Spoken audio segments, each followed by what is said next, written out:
Class 9 से लेके class 12 तक के सारे स्टडी मटेरियल को कंप्लीटली फ्री में डाउनलोड करने के लिए यूज करो टॉपर्स क्लैन के ऐप को। ये ऐप आप एंड्रॉइड और आईफोन दोनों में डाउनलोड कर सकते हैं। हेलो बच्चों, कैसे हैं आप सब। मेरा नाम है आशीष पांडे। आप पढ़ रहे हैं गौरव सुथार अपने प्यारे से यूट्यूब चैनल पर। आज मैं लेकर आया हूं हेरिडिटी का वन शॉट लेक्चर। बहुत ही ज्यादा इंपॉर्टेंट ये लेक्चर है और बच्चों को हमेशा हेरिडिटी ना रट के समझ में आती है, जबकि हेरिडिटी एक ऐसा चैप्टर हो जाता है ना कि कहीं पर आपको रटना नहीं है। एक एक पॉइंट आपको समझ में आएंगे अगर आप इसके कॉन्सेप्ट को पकड़ लेते हैं। आप हमेशा रूल्स याद रखते हैं, आप हमेशा इनमें कभी समझ नहीं पाते कि भाई एलील्स क्या है, जीन्स क्या है, डीएनए क्या है, क्रोमोसोम क्या है, हमेशा। क्योंकि आपको प्रॉब्लम ये होती है कि आप छोटे छोटे कॉन्सेप्ट को मिस करते हुए चले जाते हैं और इसीलिए आप ये प्रॉब्लम को फेस करते हैं। और साथ ही साथ आप कभी इस चीज को नहीं समझते कि यार इस टॉपिक से कैसे क्वेश्चन बोर्ड बनाने वाला है, और अगर आपको ये कोई बता दे तो आप उस टॉपिक को बेहतरीन तरीके से कंप्लीट कर सकते हैं, समझ सकते हैं। इसीलिए आज मैं कोई सा भी टॉपिक स्टार्ट करूंगा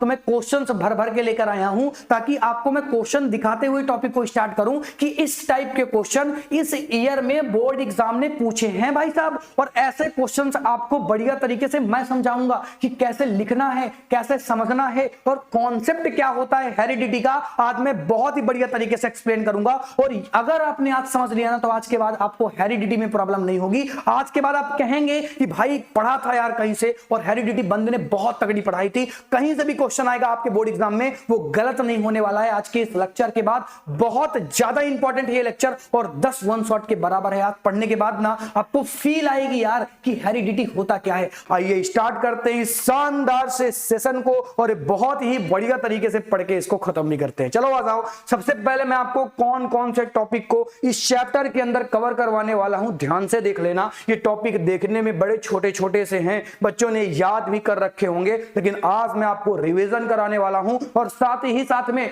इतने बढ़िया बढ़िया कॉन्सेप्ट बताऊंगा ना कि यार तू इसे याद क्यों करता ना, कॉन्सेप्ट से समझ कभी जीवन में याद नहीं रखना पड़ेगा। जैसे कि सबसे पहले मैं आपको हेरिडिटी बताऊंगा, इनहेरिटेंस बताऊंगा, बहुत सारे टर्म जो आपको हमेशा रुलाते हैं। ये टर्म को जानना बहुत इंपॉर्टेंट है। बच्चे इसको याद करते हैं भाई साहब, बच्चे कहते हैं ना याद कर लेंगे। अरे सर याद करने से सब कुछ नहीं चलता, आपको याद नहीं करना, आपको समझना है। फिर इसके बाद law of dominance, very important law, बहुत बार क्वेश्चन बोर्ड एग्जाम से पूछे गए हैं, लेकिन बच्चे ना इन लॉ को याद कर लेते हैं। मैं कहता हूं ना यार कि तुझे मैं मोनो हाइब्रिड क्रॉस और डाई हाइब्रिड क्रॉस अगर अच्छी तरीके से समझा देता हूं तो क्योंकि वहीं से ये सभी लॉ निकल के आए हैं, सभी रूल्स निकल के आए हैं, तो अपने आप ये रूल्स कहना क्या चाहते हैं, ये क्या एक्सप्लेन करते हैं भाई साहब। ये एक्सपेरिमेंट है, एक तरीके के एक्सपेरिमेंट है। लेकिन हमेशा हम रटते हैं, फिर से वही बात कि हमेशा हम रटना चाहते हैं इसको, इसलिए हमें प्रॉब्लम होती है। तो एक्सपेरिमेंट को रट के काम चलाया जा सकता है क्या? नहीं चलाया जा सकता बच्चा, नहीं चलाया जा सकता। फिर इसके बाद बात करते हैं लॉ ऑफ सिग्रीगेशन। अरे सिग्रीगेशन वाला लॉ में ना बच्चों को बहुत प्रॉब्लम होती है और कभी ये तो आज तक समझ में नहीं आया सर।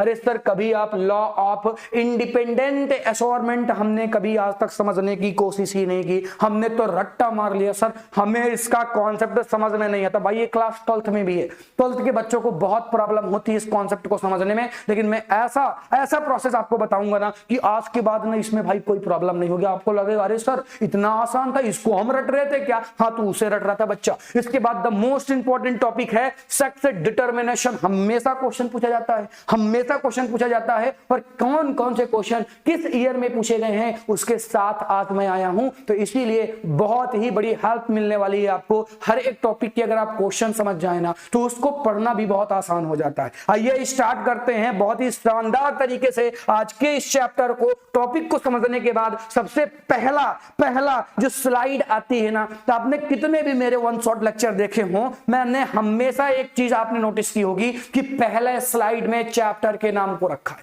हमेशा। और मैंने पहले तो समझाया कि भाई तू इस चैप्टर में क्या पढ़ने वाला है, इसका नाम इनहेरिटेंस क्यों पढ़ा, इसका नाम आपने इलेक्ट्रिसिटी क्यों रखा, इसका नाम आपने लाइट क्यों रखा, इसका नाम आपने केमिकल रिएक्शन एंड इक्वेशन क्यों रखा, इसका नाम आपने कार्बन एंड इट्स कंपाउंड क्यों रखा। सभी तो पढ़ा दिया भाई, पूरी की पूरी साइंस वन शॉट में मैंने आपको पढ़ा दिया। क्या चाहिए इससे ज्यादा?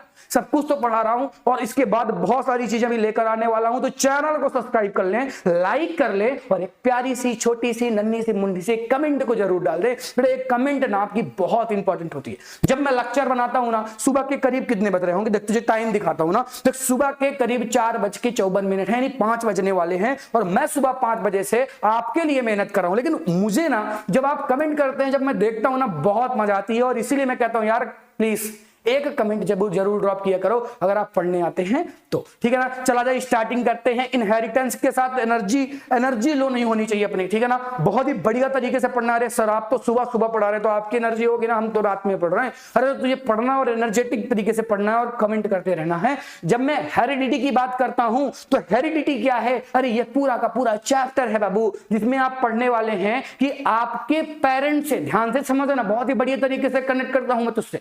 देख, आपके पेरेंट्स से कौन कौन से कैरेक्टर आपके ऊपर आ गए, यानी कौन से कैरेक्टर F1 जनरेशन से, यानी आपके पापा मम्मी से आपके F2 जनरेशन में, यानी आप में आए हैं। वो सब कुछ किस में आता है? वो सब कुछ आता है भाई हेरिडिटी में। यानी हेरिडिटी ना एक तरीके की स्टडी हो जाती है, जिसमें हम इस बात की स्टडी करते हैं कि भैया जो कैरेक्टर्स हैं, अरे जो कैरेक्टर्स हैं उनका किस तरह से ट्रांसफर हुआ होगा पेरेंट्स से ऑफस्प्रिंग्स में, यानी कि आपके पापा मम्मी से आप में किस तरह से वो कैरेक्टर्स ट्रांसफर हुए होंगे, ये सब हम पढ़ने वाले हैं हेरिडिटी में। अरे बोलना, ये चैप्टर का नाम है, प्रोसेस नहीं है, चैप्टर का नाम है। और चैप्टर में हम लोग केवल और केवल पढ़ने वाले हैं कि किस तरह से कैरेक्टर्स F1 जनरेशन से, यानी F1 जनरेशन से F2 जनरेशन में ट्रांसफर होते हैं। ये कंप्लीट जानकारी हमें मिलने वाली है हेरिडिटी में। और हेरिडिटी के बाद जो दूसरा टर्म आता है मोस्ट इंपॉर्टेंट, वो है इनहेरिटेंस।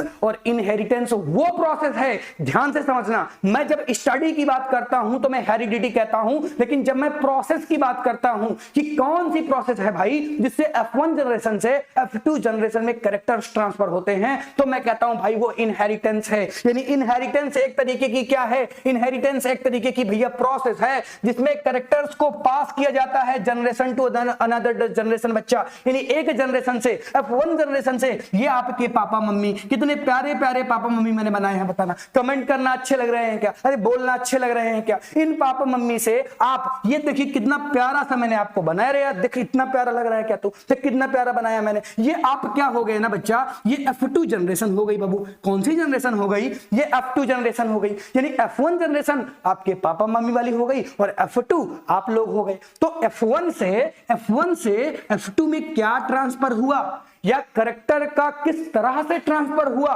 उसकी जो प्रोसेस पढ़ने वाले हैं ना, वो हम इनहेरिटेंस में पढ़ने वाले हैं। यानी हेरिडिटी में हमने क्या सीखा? हेरिडिटी स्टडी है, लेकिन जब हम इनहेरिटेंस की बात करते हैं तो वो एक तरीके की प्रोसेस है जिसमें हम ये कंप्लीट स्टडी करने वाले हैं, पढ़ने वाले हैं। अरे बोल, समझ में आया क्या? अरे बोला, समझ में आया क्या? सर समझ में आया, बढ़िया समझ में आया।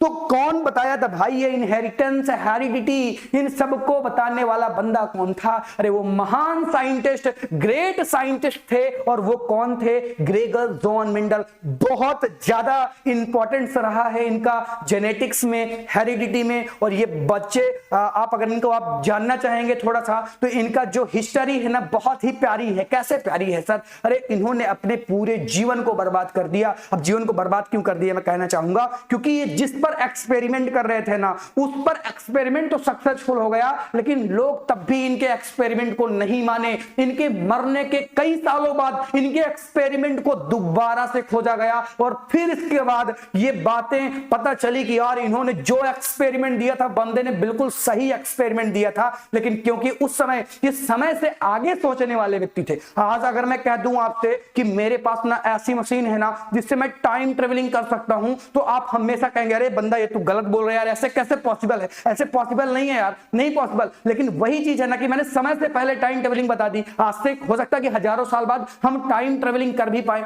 तो ये भी बंदे ऐसे थे ना, ये साइंटिस्ट ना बहुत ही लाजवाब इनकी हिस्ट्री है। कभी पढ़ना ध्यान से, मजा आ जाएगी तुझे। तो बच्चा, जो इन्होंने रिसर्च की ना, इन्होंने समय से पहले कुछ ऐसा बता दिया ना कि लोगों को लगने लगा कि यार ऐसा भी कुछ होता है क्या? ऐसा कुछ नहीं होता भाई, ऐसा कुछ होता ही नहीं। और इनके एक्सपेरिमेंट को ना माना ही नहीं गया, इनके एक्सपेरिमेंट को नहीं माना गया। लेकिन इनके मरने के कई सालों बाद दोबारा से जब इनके एक्सपेरिमेंट पर रिसर्च की गई तो पाया गया कि यार इस बंदे ने जो जो दिया है सब कुछ बहुत ही बढ़िया दिया है, एकदम सही है। हाँ एकदम सही है। तो इनको फिर हमने क्या कहा ना, इनको हमने कहा चल भाई नोबेल पुरस्कार से पुरस्कारित करते हैं। अब मरे हुए को नोबेल पुरस्कार दे दोगे तो क्या ही हो जाएगा। फिर हमने कहा चल इतनी बढ़िया खोज की है ना, तो फादर ऑफ जेनेटिक्स भी इन्हीं को कह देते हैं। भाई नाम क्या था? ग्रेगर जॉन मेंडल नाम था। क्या नाम था? ग्रेगर जॉन मेंडल, यानी फादर ऑफ जेनेटिक्स के नाम से यही जानने वाले साइंटिस्ट हैं। हालांकि इनको खुद नहीं पता कि मुझको फादर ऑफ जेनेटिक्स कहा जाता होगा, क्योंकि ये जब तक जिंदा थे तब तक इनके रिसर्च को हमने मानी ही नहीं। अरे बोल पाते समझ में आ रही है कि नहीं? अरे आ रही है कि नहीं? क्लास 12th में ना तुझे मैं बहुत ही बढ़िया तरीके से ग्रेगर जॉन मेंडल की हिस्ट्री बताऊंगा और आपको मजा भी आएगा, ठीक है ना? चल अब हम बात करते हैं कि इन्होंने अपना एक्सपेरिमेंट किस पर किया। अरे ग्रेगर जॉन मेंडल ने अपना एक्सपेरिमेंट किस पर किया था? भाई इन्होंने अपना एक्सपेरिमेंट ना पी पर किया। अरे पी मतलब क्या होता है? इस समय ठंड है और बच्चे रोज खाते होंगे। अरे घरों में इस समय ना ठंड में ना ये पी बहुत ज्यादा आती है, यानी मटर। मटर, अरे बोलना इसको क्या कहते हैं? अरे बोलना इसको क्या कहते हैं? इसको मटर कहते हैं। अरे मटन नहीं, मटन नहीं, मटन नहीं, मटर मटर। अरे क्या बोलते हैं इसको? इसको बोलते हैं मटर। अरे बोलो ना क्या बोलते हैं? इसको हम मटर बोलते हैं। इन्होंने पी पर अपना एक्सपेरिमेंट किया। पी का साइंटिफिक नाम जो होता है, नेम होता है, उसको जरूर याद रखना, पाइसम सेटाइवम होता है। बच्चों को पता होता है पाइसम सेटाइवम इसका साइंटिफिक नेम हो जाता है। और इन्होंने उस पर अपना एक्सपेरिमेंट किया था और वहीं से इन्होंने सक्सेस पाई थी। लेकिन बात यह है कि अगर मैं आपसे पूछूं, और क्वेश्चन बहुत ज्यादा पूछा जाता है और ये बोर्ड एग्जाम का पहला क्वेश्चन है जो मैं आपको बताने वाला हूं। क्वेश्चन क्या आता है? क्वेश्चन आता है कि आखिर मेंडल ने इतने सारे प्लांट्स होते हैं, उन्होंने पी प्लांट को ही क्यों चूज किया? भाई उन्होंने क्यों सेलेक्ट किया पी प्लांट को? तो मैंने कहा why did Mendel choose the P plant? अरे बोलना, ये क्वेश्चन बन सकता है क्या? अरे सर मैंने देखा ये तो बोर्ड का आया हुआ क्वेश्चन है। तो अरे भैया क्वेश्चन तो मैं वही बता रहा हूं ना जो बोर्ड पर आते हैं। हाँ वन शॉट पढ़ने आया है और बोर्ड एग्जाम इतना नजदीक है तो वही ना पढ़ाऊंगा जो आता है। अरे बोलो वही पढ़ाऊंगा कि नहीं पढ़ाऊंगा? हाँ सर वही पढ़ाएंगे। अब जरा ध्यान से देखना, अब जरा ध्यान से देखना, तो मैं तुम्हें एक एक चीजें एक्सप्लेन कर सकता हूं, बता सकता हूं। और आज के बाद ना रटना नहीं पड़ेगा, रटना पड़ेगा ही नहीं। हेरिडिटी में सिंगल टॉपिक नहीं रटना पड़ेगा। आज ऐसे मैं समझाऊंगा, बस तुझे क्या करना है, प्यारी सी लाइक और प्यारा सा कमेंट। सर प्यारी सी लाइक कैसे कर सकते हैं बताइए? कमेंट तो प्यारी सी होती है, अब तू डिसाइड कर कैसे करना, ठीक है ना? चल अब अगर मैं पहले पॉइंट की बात करता हूं कि भाई इन्होंने, मेंडल ने आखिर पी पर ही अपना क्यों एक्सपेरिमेंट किया, तो पहला पॉइंट ये कहता है कि भाई जो पी के कैरेक्टर्स होते हैं ना, उनको अच्छी तरीके से इजिली आइडेंटिफाइड किया जा सकता है, यानी अच्छी तरीके से पहचाना जा सकता है। कहने का मतलब क्या है सर? अरे बताइए ना, कहने का मतलब क्या है? जैसे आपके पास 2 पी के प्लांट हैं, जो कि मुझे बनाना तो बहुत ही बढ़िया तरीके से नहीं आता, लेकिन सपोज दैट मैंने बना दिया। अरे सर उसकी लीव्स ऐसे नहीं होती हैं, उसके फ्लावर्स ऐसे नहीं होते हैं, और पी तो आप जैसे बना रहे हैं बिल्कुल नहीं होता है, लेकिन ठीक है मान इसे कि ऐसा ही होता है, ठीक है ना? ये एक मैंने पी प्लांट बनाया है और एक मैंने ये पी प्लांट बना दिया बच्चा। अरे बोलना, एक पी प्लांट मैंने ये बना दिया। तो अगर मैं आपसे पूछूं कि बताओ कौन सा पी प्लांट टॉल है, कौन सा ज्यादा बड़ा है और कौन सा स्मॉल है, कौन सा छोटा है, तो सामने से देखने से पता चलता है ना कि अरे सर ये तो बड़ा हो जाएगा और ये छोटा हो जाएगा, ये तो हमें बहुत ही बढ़िया तरीके से समझ में आ रहा है। तो यही चीज मैं कह रहा हूं भाई कि सामने से देखने के बाद ही आपको ये समझ में आ जाएगा कि इनके कौन से कैरेक्टर्स हैं। कैरेक्टर को पहचानना बहुत आसान है, उनको आइडेंटिफाई करना बहुत आसान है। जैसे यहां पर कैरेक्टर की जगह ना ट्रेड्स वर्ड का यूज किया है, तो बच्चे कहते हैं सर ये क्या है सर? अरे भैया इसका मतलब होता है कैरेक्टर। बोल क्या होता है? कैरेक्टर। तो कैरेक्टर इसका मतलब होता है, यानी इनके कैरेक्टर को पहचानना ना बहुत ही आसान हो जाता है। और मैं बहुत ही बढ़िया तरीके से देख के बता सकता हूं कि सामने वाला जो पीप का प्लांट है ना वो कैसा है, वो टॉल होगा या वो शॉर्ट्स होगा, या उसमें बहुत सारी ऑब्जर्वेशन मुझे केवल और केवल देखने के बाद ही पता चल जाती हैं, तो मुझे इतनी ज्यादा प्रॉब्लम तो नहीं होती। चल पहला पॉइंट तो सभी बच्चों को समझ में आता होगा। अब मैं सेकंड पॉइंट का एक्सप्लेनेशन देने वाला हूं। भाई सेकंड पॉइंट कहता है ना, अरे बोलना सेकंड पॉइंट क्या कहता है कि इनको बहुत ही कम समय में, अरे बोलो ना, इनको बहुत ही कम समय में ग्रो कराया जा सकता है। और इनकी जो लाइफ साइकिल होती है ना, इन शॉर्ट टाइम का पीरियड रहता है इनकी लाइफ साइकिल में।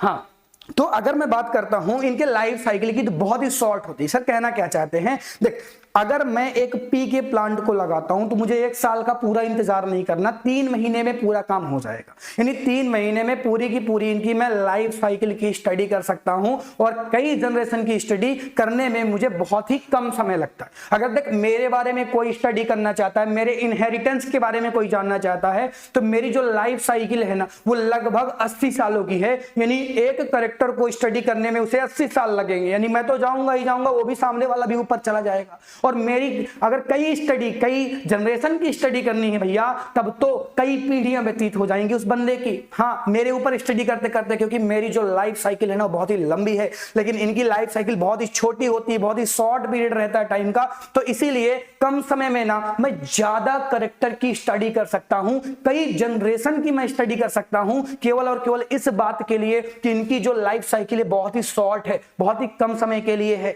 ठीक है ना, ये बात समझ में आ गई क्या? चल, अगर ये बात समझ में आती है तो आगे बढ़ते हैं। मेंडल ने यहां पर क्रॉस करवाए थे और क्रॉस में इन्होंने दो तरीके के क्रॉस का यूज किया। एक तो ये है कि इन्होंने सेल्फ क्रॉस करवाए, एक तो ये है कि इन्होंने सेल्फ क्रॉस करवाए और साथ ही साथ इन्होंने क्रॉस भी करवाए थे। क्रॉस का मतलब होता है पॉलिनेशन।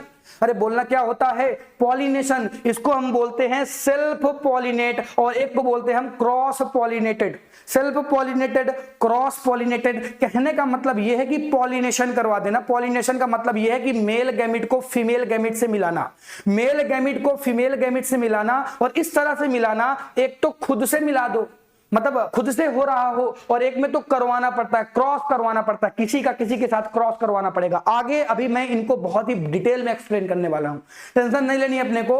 आगे बहुत ही डिटेल में मैं एक्सप्लेन करने वाला हूं कि सेल्फ पॉलिनेशन क्या होता है, या सेल्फ पॉलिनेटेड क्या होता है, और क्रॉस पॉलिनेटेड क्या होता है। और कुछ जानना चाहते हो तो और एक दो पॉइंट जान लो। मेंडल ने अपने एक्सपेरिमेंट में मैथमेटिकल, अब देखो मेंडल जो थे ना वो बायोलॉजी के साइंटिस्ट तो थे ही, साथ ही साथ में इनका जो ये एक कॉलेज में पढ़ाया करते थे, वहां पर ये मैथ भी पढ़ाया करते थे, फिजिक्स भी पढ़ाया करते थे, तो इनको मैथ की भी नॉलेज थी। इन्होंने अपने एक्सपेरिमेंट में ना मैथमेटिकल तरीके से बहुत सारे एक्सपेरिमेंट के वैल्यूज को रख रखा था। अभी आपको पता चलेगा ना, रेशियो में ये अपनी वैल्यू दिया करते थे, 1:3:1 ऐसे करके। तो ये तो मैथ कहां से आ जाती है बता? अरे बायोलॉजी का मैथ का क्या संबंध है भाई? है अपने इंडिया में नहीं है, बाहर जाएंगे ना तो बाहर आप बायोलॉजी के साथ मैथ ले सकते हैं। वैसे अब तो इंडिया में भी ऐसा है कि आप बायोलॉजी के साथ मैथ ले सकते हैं, सीबीएसई अलाउ करती है इस चीज में, आप बच्चों को पता होगा, लेकिन कुछ जगह अभी भी ये चीज नहीं आई है। ठीक है ना, चल अब आज मैं मेथड समझाता हूं कि सेल्फ पॉलिनेटेड क्या होता है और क्रॉस पॉलिनेटेड क्या होता है, बहुत ही बढ़िया तरीके से। एक बार में समझ में आएगा बच्चा, दूसरी बार समझने की कोशिश नहीं करनी, वन टाइम में, केवल और केवल वन टाइम में अपने को एक्सप्लेन कर देना है। देख, सेल्फ पॉलिनेशन का मतलब ये रहता है कि खुद से क्रॉस करवा लेना, खुद से क्रॉस करवा लेना। सर कहना क्या चाहते हैं आप? अरे देखो ना, मैं ये कहना चाहता हूं कि सपोज दैट मैंने कहा कि ये मेरे पास एक टॉल पी प्लांट है जिसे मैं कैपिटल टी और कैपिटल टी से इंडिकेट करता हूं। अगर मुझे इनका पॉलिनेशन करवाना हो तो पॉलिनेशन केवल खुद से हो सकता है, यानी कैपिटल टी का क्रॉस कैपिटल टी से करवा दो। कहने का मतलब ये है कि जब मैं सेल्फ पॉलिनेशन की बात करूंगा तो आपको इसी प्लांट का क्रॉस किसके साथ करवाना पड़ेगा? कैपिटल टी के साथ करवाना पड़ेगा। इसी को मैं बोलता हूं क्या? इसी को मैं बोलता हूं सेल्फ पॉलिनेशन। अरे बोलना क्या बोलता हूं? इसी को मैं सेल्फ पॉलिनेशन कहता हूं कि जो इस तरफ रहेगा क्रॉस के, इस तरफ भी बच्चा वही रहेगा। इसी को मैं क्या कहता हूं? सेल्फ पॉलिनेशन कहता हूं। खुद से क्रॉस करवा लेना यानी सेल्फ पॉलिनेशन हो जाना। बहुत ही सिंपल सी बात है और मुझे नहीं लगता कि इसमें बच्चों को प्रॉब्लम होती होगी। अरे हो रही है क्या? अरे सर ये तो बढ़िया तरीके से समझ में आ गया, हमने तो रट रखा था, आज हमें समझ में आया कि इसका मतलब क्या होता है। अब समझ में आया कि नहीं? ऐसे ही समझ में आएगा। चला जा आगे बात करते हैं, क्रॉस पॉलिनेशन की बात करते हैं। अरे सर क्रॉस पॉलिनेशन क्या होता है भाई? क्रॉस में ना सामने वाला जो होगा उसमें हम डिसाइड कर सकते हैं कि क्या होगा। जरा ध्यान से समझना, मैंने कहा कि भाई देख ये तेरा टॉल प्लांट है जिसे मैं कैपिटल टी से इंडिकेट करता हूं, इसको मैं टॉल प्लांट कहता हूं। ये लंबा वाला प्लांट हो गया। अगर मैं इसका क्रॉस इससे ना करवाऊं, मैं अपनी मर्जी से इसका क्रॉस करवाऊंगा, और इस बार मेरी मर्जी है कि इसका क्रॉस मैं शॉर्ट प्लांट से करवाना चाहता हूं, यानी स्मॉल टी से करवाना चाहता हूं, तो इस तरीके के सभी क्रॉस क्या कहलाएंगे बच्चा? इसे मैं क्रॉस पॉलिनेशन बोलता हूं, या मैं इसे क्रॉस की बात की भी करता हूं। ठीक है ना, जो क्रॉस हो गया है ना, क्रॉस का मतलब ये हो गया भाई कि क्रॉस चीजें करना, यानी कि अगर आप देखेंगे तो एक तरफ कैपिटल टी है तो एक तरफ स्मॉल टी है, यहां पर सेम चीजें नहीं है, तो इसको मैं क्रॉस पॉलिनेशन भी बोलता हूं। क्या बोलता हूं? क्रॉस पॉलिनेशन बोलता हूं। और इस तरह से आपने सेल्फ पॉलिनेशन और क्रॉस पॉलिनेशन को समझा। आई होप इसमें कोई आपको प्रॉब्लम नहीं होगी। ये देख खुद से हो रहा है, इसको मैं डिसाइड कर रहा हूं, ये खुद से हो रहा है, इसको मैं डिसाइड कर रहा हूं। अरे बोलो यहां तक में कोई प्रॉब्लम है क्या? किसी भी बच्चे को यहां तक में कोई प्रॉब्लम है क्या? अरे सर नहीं प्रॉब्लम है, बढ़िया तरीके से समझ में आ गया। अब ये जो टर्म से आप डरते हो ना, सामने लिखे हुए हैं सभी टर्म। बहुत डर लगता है ना कि एलील क्या होती हैं, डोमिनेंट एलील्स क्या होती हैं, रिसेसिव एलील्स क्या होती हैं, फिनोटाइप क्या है, जीनोटाइप क्या है। होमोजाइगस क्या है, हेट्रोजाइगस क्या है, और डोमिनेंट जीन क्या होती हैं, रिसेसिव जीन क्या होती हैं, या डोमिनेंट एलील और डोमिनेंट जीन में क्या फर्क होता होगा बच्चों। बहुत प्रॉब्लम होती है ना, लेकिन आज के बाद ये टर्म आपको इतना बढ़िया तरीके से आएंगे ना, आपको सिंगल प्रॉब्लम नहीं होगी कभी इन टर्म्स को समझने के लिए। और मैं कहता हूं कि अगर आपको हेरिडिटी समझना है, अगर आपको जेनेटिक्स समझना है, तो इन टर्म को आपको बहुत ही बढ़िया तरीके से समझना पड़ेगा। बिना इसके आप कभी भी हेरिडिटी के कॉन्सेप्ट को नहीं समझ सकते, कभी नहीं समझ सकते। तो आपको इन टर्म को बहुत बढ़िया तरीके से स्टडी करना है, बहुत ही बढ़िया तरीके से समझना है, तभी आप आगे की बातों को समझ पाएंगे। जरा ध्यान से देखना, ध्यान से देखना। अगर मैं एलील की बात करता हूं तो उससे पहले मुझे जीन बताना पड़ेगा। अभी मैं जीन के बारे में ज्यादा नहीं बता सकता, क्योंकि आगे की स्लाइड में मैं आपको जीन, क्रोमोसोम और डीएनए इन तीनों में फर्क बताऊंगा और आपके कॉन्सेप्ट को अच्छा करूंगा। अभी के लिए मैं केवल इतना आपको बताना चाहूंगा कि अगर मैं कहता हूं सपोज दैट एक प्लांट है, अरे बोलना क्या है, एक प्लांट है, और वो प्लांट कैसा है, वो प्लांट टॉल प्लांट है। अरे बोलना कैसा प्लांट है, टॉल प्लांट है। तो इस टॉल प्लांट को मैं कैपिटल टी से लिखता चला आ रहा हूं, बच्चों को पता होगा, यहां तक में कोई प्रॉब्लम नहीं होगी। अरे बोल कोई प्रॉब्लम है क्या, सर यहां तक में तो कोई प्रॉब्लम नहीं है। अब ध्यान से चीजों को समझना, इस एक बात से ना मैं आपके सारे टर्म को एक्सप्लेन कर सकता हूं बच्चों। इस एक बात से मैं आपके सारे टर्म कैसे सर एक्सप्लेन कर देंगे, सर ये कैसे जादू आप दिखाने वाले हैं। अरे बेटा देख ले जादू, फिर आज आपको जादू ही दिखा देता हूं कि सर इन दो बातों से आप कैसे पूरे के पूरे टर्म को एक्सप्लेन कर सकते हैं। मैं एक्सप्लेन कर सकता हूं, ध्यान से समझना, ध्यान से समझना। पहला हमारा टर्म है एलील्स क्या होती हैं।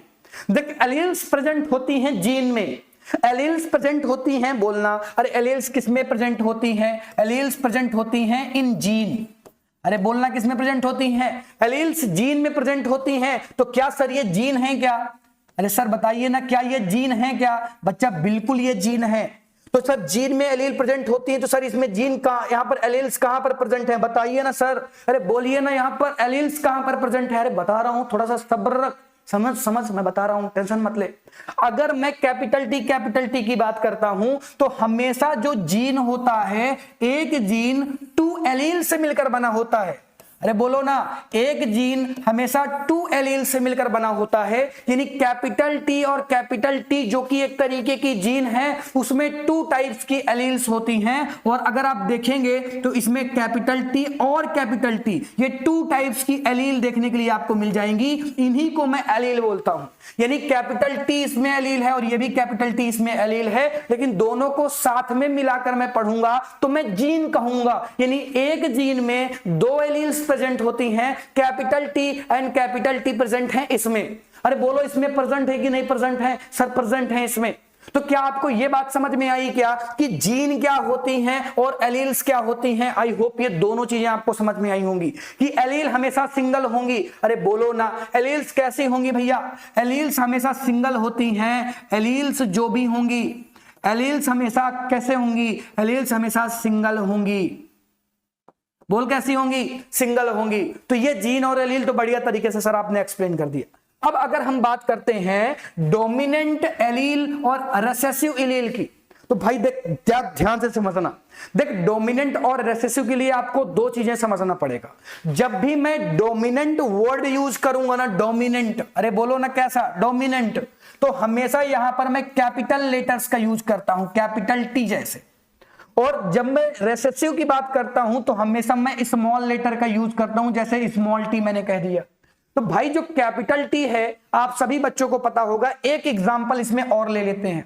देख टॉल प्लांट को कैपिटल टी से भी प्रेजेंट करते हैं और टॉल प्लांट को ना कैपिटल टी और स्मॉल टी से भी प्रेजेंट करते हैं। सर ये कैसे हो गया, आगे मैं आपको बहुत ही बढ़िया तरीके से इसका भी एक्सप्लेनेशन देने वाला हूं जब मैं आपको क्रॉस पढ़ाऊंगा, बहुत सारे बच्चों को पता भी होगा। यानी अगर मैं यहां पर बात करता हूं तो इस जीन में अगर मैं इस जीन की बात करता हूं तो इस जीन में भी 2 एलील्स हैं। हमेशा एक जीन में 2 एलील तो होती ही होती हैं, तो इसमें भी 2 एलील्स हैं। अरे बोलो ना कितने एलील्स हैं? 2 एलील्स हैं। और कौन कौन सी ये 2 एलील्स हैं? एक है आपकी कैपिटल टी, अरे बोलना क्या है? एक है आपकी कैपिटल टी और एक है आपकी स्मॉल टी। ये 2 एलील्स आपको देखने के लिए मिल रही होंगी। एक आपकी कैपिटल टी हो गई और एक आपकी स्मॉल टी हो गई। टोटल कितनी एलील्स हैं भाई? टोटल इसमें 2 एलील्स आपको देखने के लिए मिल जाएंगी। कोई दिक्कत है क्या इसमें? कोई दिक्कत नहीं है। अब मैंने आपसे क्या कहा कि ये तो एलील्स हो गई। अरे बोलो ना ये क्या है? ये एलील्स है कि नहीं है? हाँ है सर। तो जब कैपिटल टी की बात करता हूं तो ये हो जाएगा डोमिनेंट एलील। अरे बोलना क्या है? Dominant allele. और जब मैं स्मॉल टी की बात करता हूं तो स्मॉल लेटर रेसेसिव एलील को बताता है। अरे बोलो ना क्या? स्मॉल किसको बताएगा? रेसेसिव को बताएगा। अरे किसको बताएगा? बोलना, रेसेसिव को बताएगा। तो इस तरह से हमने समझा कि रेसेसिव एलील्स क्या होती हैं और क्या रेसेसिव के साथ डोमिनेंट एलील्स क्या होती हैं। तो आपको डोमिनेंट एलील्स और रेसेसिव एलील्स भी समझ में आ गया होगा। लेकिन जब मैं बात करता हूं किसकी? डोमिनेंट जीन और रेसेसिव जीन की, तो एक एग्जांपल और मुझे लेना पड़ेगा और वो एग्जांपल क्या है? Capital T sorry small T and small T. अरे सर ये कौन सा एग्जांपल आपने ले लिया? बहुत ही प्यारा सा एग्जांपल है, ध्यान से समझना स्मॉल टी और स्मॉल टी को। जब मैं रेसेसिव जीन की बात करता हूं, रेसेसिव जीन, तो रेसेसिव जीन का मतलब ये है कि ऐसी जीन जिसमें दोनों एलील, अरे बोलना, ये रेसेसिव जीन है आपकी। रेसेसिव जीन यानी ऐसी जीन जिसमें दोनों स्मॉल टी और स्मॉल टी हो, क्योंकि जीन की बात कर रहे हैं और जीन में 2 एलील्स होते हैं और दोनों एलील्स, यहां पर दोनों एलील्स जो होंगे, दोनों जो एलील होंगे, अरे बोलो ना क्या होंगे? दोनों एलील जो होंगे वो स्मॉल लेटर से होंगे। किस लेटर से होंगे? स्मॉल लेटर से होंगे भाई। अरे बोलना किस में होंगे? स्मॉल लेटर से होंगे। तो आपको यह ध्यान देना है कि जब स्मॉल लेटर से दोनों एलील्स लिखे हों तो उसे मैं रेसेसिव जीन बोलता हूं, और दोनों जब कैपिटल से लिखे हों, देख यहां पर जो समझने वाली बात है, अगर मैं कैपिटल टी की बात करूंगा तो कैपिटल टी में ये क्या हो जाएगा? ये बेटा डोमिनेंट जीन हो जाएगा। अरे बोलो ना कौन सी जीन हो जाएगा? डोमिनेंट जीन हो जाएगा। और डोमिनेंट जीन ये भी है और डोमिनेंट जीन ये भी है, क्योंकि इसमें भी डोमिनेंट कैरेक्टर्स आएंगे, तो इसको मैं भी डोमिनेंट जीन कहता हूं। यानी डोमिनेंट जीन क्यों कहता हूं? क्योंकि भाई इसमें अभी भी देखना एक यहां पर स्मॉल टी है और एक कैपिटल टी है, और हमेशा जब कैपिटल टी होगा ना तो स्मॉल टी को हम नहीं गिनेंगे। अभी आगे आपको पता चलेगा क्यों। कैपिटल टी ही माना जाएगा, तो ये भी डोमिनेंट जीन का एग्जांपल हो जाएगा और ये भी डोमिनेंट जीन का एग्जांपल हो जाएगा। लेकिन यहां पर मैं बात करूंगा pure dominant gene, impure dominant gene. तो ये आपकी प्योर डोमिनेंट जीन हो गई और ये आपकी इम्प्योर डोमिनेंट जीन हो गई। सर ऐसा क्यों कहना चाहते हैं? इम्प्योर का मतलब यह है कि इसमें एक तो कैपिटल टी है लेकिन दूसरा नहीं है, और प्योर का मतलब यह है कि दोनों में कैपिटल टी हो तो प्योर डोमिनेंट जीन हो गई। अरे बोलना बढ़िया तरीके से समझ में आ रहा है क्या? कहीं पर कोई प्रॉब्लम हो तो जल्दी से बता दे बच्चा, कहीं पर कोई भी प्रॉब्लम हो तो जल्दी बता दे। कहीं पर कोई प्रॉब्लम नहीं होने दूंगा मैं, कहीं पर कोई प्रॉब्लम नहीं होने दूंगा बच्चा। तो मैंने क्या कह दिया? मैंने कह दिया डोमिनेंट जीन समझा दिया और रेसेसिव जीन समझा दिया। क्या यहां तक में कोई दिक्कत है क्या? अभी डिफिनेशन भी देने वाला हूं मैं, डिफिनेशन देने वाला हूं, स्क्रीनशॉट ले लेना, याद कर लेना, ठीक है ना? तो डिफिनेशन तो आपको याद ही हो जाएंगी, लेकिन आपको समझना पड़ेगा पहले इन सब चीजों को। फिर मैं क्या कहता हूं? फिर मैं कहता हूं फिनोटाइप और जीनोटाइप। अरे बोलना फिनोटाइप एंड जीनोटाइप। फिनो का मतलब होता है फिजियोलॉजिकल कैरेक्टर और जीनो का मतलब होता है जीन के कैरेक्टर्स। यानी अगर मैं इस एग्जांपल को दोबारा से आपको एक्सप्लेन करना चाहूं, ध्यान से समझ इस एग्जांपल को बच्चा। यहां पर मैंने लिखा क्या है? मैंने यहां पर ये आपसे कह दिया, अरे बोलना क्या कह दिया? मैंने कह दिया कि ये टॉल प्लांट है। तो टॉल का मतलब होता है फिजियोलॉजिकल कैरेक्टर। आप देख के बता सकते हैं कि सामने वाला प्लांट छोटा है या बड़ा है। जो आप देख के बता सके उसे हम क्या कहते हैं? उसे मैं कहता हूं क्या? उसे मैं कहता हूं फिनोटाइप। अरे बोलना क्या कहता हूं इसे मैं कहता हूं फिनोटाइप। अरे बोलो ने क्या कहता हूं? इसे मैं फिनोटाइप कहता हूं। यानी जो देखने से पता चल जाए, फिनोटाइप। अरे फिनोटाइप का मतलब जो देखने से पता चल जाए, मैं लिखे दे रहा हूं, जो देखने से पता चल जाए। अरे बोलना, जो देखने से पता चल जाए उसे मैं फिनोटाइप कहूंगा। लेकिन जब कोई चीज देखने से ना पता चले, अंदर घुस के देखना पड़े कि भाई इसके जीन्स क्या हैं। लाइक अगर मैं आपसे कहूंगा तो आपको ये दोनों प्लांट जरा ध्यान से देखना, इन दोनों प्लांट को। अरे बच्चों जरा ध्यान से इन दोनों प्लांट को देखने की कोशिश करें। Capital T and capital T small T. तो ये दोनों प्लांट ना देखने में कैसे होंगे? अरे ये दोनों प्लांट, अगर आप इन दोनों प्लांट को देखने की कोशिश करेंगे ना बच्चा, तो ये दोनों प्लांट दिखने में टॉल होंगे। अरे कैसे होंगे? दोनों प्लांट दिखने में टॉल होंगे। कैसे होंगे बच्चा? टॉल। तो दिखने में यानी इसकी फिनोटाइप तो देखो टॉल वाली ही है, लेकिन जीनोटाइप दोनों की अलग है। एक में कैपिटल टी है, एक में कैपिटल टी स्मॉल टी है। यानी ये कैपिटल टी स्मॉल टी, इनको हम क्या कहते हैं? इनको हम जीनोटाइप कहते हैं। यानी मैं कहना चाहूंगा कि ये क्या है? अरे बोलना, मैं क्या कहना चाहूंगा? मैं कहना चाहूंगा ये कैपिटल टी क्या है? ये भाई जीनोटाइप है। अरे बोलो ना, ये जीनोटाइप है। अरे बोल दे क्या है भैया? ये जीनोटाइप है। अरे ये क्या है सर? ये भी जीनोटाइप है, ये भी जीनोटाइप है। तो जीनोटाइप में दो जीन्स तो होंगी, ये तो दो एलील्स होंगी, क्योंकि जीनोटाइप में एक जीन में दो एलील्स होती हैं और दोनों एलील को आपको देखना पड़ेगा। और यहां पर देखेंगे तो कैपिटल टी है जो कि टॉल प्लांट है, नो डाउट, इसमें कोई डाउट नहीं होगा। और कैपिटल टी स्मॉल टी भी बच्चा टॉल प्लांट ही होता है। आगे मैं आपको पढ़ाऊंगा कि कैसे होता है। तो दोनों देखने में यानी दोनों के फिनोटाइप तो सेम है, लेकिन जीनोटाइप अलग अलग है, क्योंकि एक की जीन तो कैपिटल टी है, एक की gene capital T small T है। बोल ये चीज समझ में आई क्या? अरे बोलना, फिनोटाइप एंड जीनोटाइप समझ में आ गया क्या? अरे बोल, फिनोटाइप एंड जीनोटाइप समझ में आया क्या? सर आया, बिल्कुल आ गया। अब हम बात करते हैं होमोजाइगस एंड हेटेरोजाइगस की। अरे होमो का मतलब एक जैसा, सेम। होमो का मतलब क्या होता है सर? अरे बताइए ना सर क्या होता है? होमो का मतलब होता है सेम। अरे बोलना, सेम। और हेटेरो का मतलब होता है डिफरेंट। अरे क्या होता है? हेटेरो का मतलब होता है डिफरेंट, होमो का मतलब होता है सेम। और अगर मैं बात करता हूं, जैसे मैंने कैपिटल टी की बात की, तो कैपिटल टी में बता दोनों एलील्स सेम हैं क्या? जब दोनों एलील, अरे बोलना, जब दोनों एलील आपकी क्या हो? सेम हो। जब दोनों एलील आपकी सेम हो तो मैं कहूंगा कि भाई ये होमोजाइगस है। अरे बोलो ना क्या है? ये होमोजाइगस है। और जब दोनों एलील सेम ना हो, डिफरेंट एलील प्रेजेंट हो, तो मैं कहूंगा कि ये हेटेरोजाइगस है। अरे बोलो ना कौन सा जाइगस है? ये हेटेरोजाइगस हो जाएगा। तो होमोजाइगस का मतलब सेम जीन हो, जिसमें सेम एलील्स जिसमें हो। सेम जीन कैसे हो सकती है? एक जीन में दो एलील्स होती हैं, दोनों एलील्स अगर सेम होती हैं तो होमोजाइगस। और अगर ये डिफरेंट हैं तो हेटेरोजाइगस। बोल, आज तुझे बढ़िया तरीके से ये चीजें समझ में आ रही हैं कि नहीं? आज से पहले तूने हमेशा इन चीजों को रटा था कि नहीं रटा था? लेकिन आज आपको पूरा एक्सप्लेनेशन मिल गया इन टर्म्स का। अगर आपने टर्म को समझ लिया ना तो आगे का पूरा चैप्टर आपके लिए आसान। बोलना बच्चा। अरे बढ़िया सी कमेंट कर दो कि आशीष सर बढ़िया समझ में आ रहा है। बेटा नाम के साथ कमेंट कर, आशीष सर बढ़िया समझ में आ रहा है, आपने बढ़िया तरीके से इन टर्म को समझा दिया। अब तो मजा आ गई सर। इन टर्म को हमें समझने में बड़ी प्रॉब्लम होती थी, हम रट्टा मारते थे। अब तो डिफिनेशन भी याद करने में बहुत ही हमें सिंपल लगेगा, क्योंकि हमें इनके मतलब पता है सबके। अरे बोल, जल्दी से कमेंट कर दे, जल्दी कमेंट कर, आलस मत कर बेटा, जल्दी कर, जल्दी कर दिया क्या? अरे कर दिया क्या? कर दिया तो आजा समझ लेते हैं कि चीजों को समझ लेते हैं। मैंने एलील्स में क्या बताया आपको? मैंने कहा भाई देख, एलील्स जो होती है ना, एलील्स ना स्पेसिफिक कैरेक्टर को रखते हैं। जैसे कैपिटल टी का मतलब ये होता है, कैपिटल टी का मतलब टॉल प्लांट, स्मॉल टी का मतलब कि आपका स्मॉल प्लांट होगा। लेकिन कभी भी एलील्स किसी कैरेक्टर को व्यक्त नहीं करती। क्यों? क्योंकि कैरेक्टर तभी आएगा जब जीन बनेगी, और जीन बनने के लिए दो एलील्स का मिलना जरूरी है। यानी एक एलील इंडिविजुअल तरीके से कलर्स को नहीं शो कर सकती, हालांकि रखती है लेकिन शो कभी नहीं करती है। तो जब मैं एलील्स की बात करता हूं तो एलील्स में मैंने आपको क्या बताया कि एलील्स भाई स्पेसिफिक जीन में प्रेजेंट होती हैं और ये अपने कैरेक्टर्स को रखती हैं, कैरेक्टर्स को।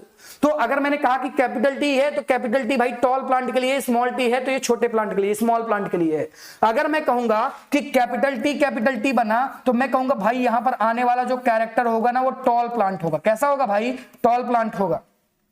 अगर मैं कहता हूं स्मॉल टी वाली एलील्स आकर मिल जाती हैं तो ये जो जीन बन जाएगी तो ये स्मॉल प्लांट की बन जाएगी, ये स्मॉल प्लांट की बन जाएगी। ठीक है ना? तो इस तरह से मुझे एलील्स का पता चलता है। फिर मैंने कहा कि डोमिनेंट एलील्स क्या होती हैं? ऐसी एलील्स जो कैपिटल टी से, मतलब कैपिटल लेटर से लिखी जा रही हूं, कैपिटल टी नहीं बच्चा, कैपिटल लेटर से लिखी जा रही हो उन्हें हम डोमिनेंट एलील्स बोलते हैं, और ऐसी एलील्स जिन्हें हम स्मॉल लेटर से लिखते हैं उन्हें हम क्या कहते हैं, उन्हें हम रिसेसिव एलील्स कहते हैं। बच्चा अपनी अपनी डिफिनेशन याद करके रखना, जरूरी नहीं कि जो मैं डिफिनेशन लेकर आया हूं सर उसी को रटेंगे क्या, नहीं बच्चा ये जरूरी नहीं होता। मैं तो बेस्ट दे रहा हूं देख, लेकिन अगर तुझे पहले से आता है ना तो तू अपना याद रख, क्योंकि समय बहुत ही कम है, और नहीं आता ना तो इन्हीं को याद रख जैसा मैंने लिखा है।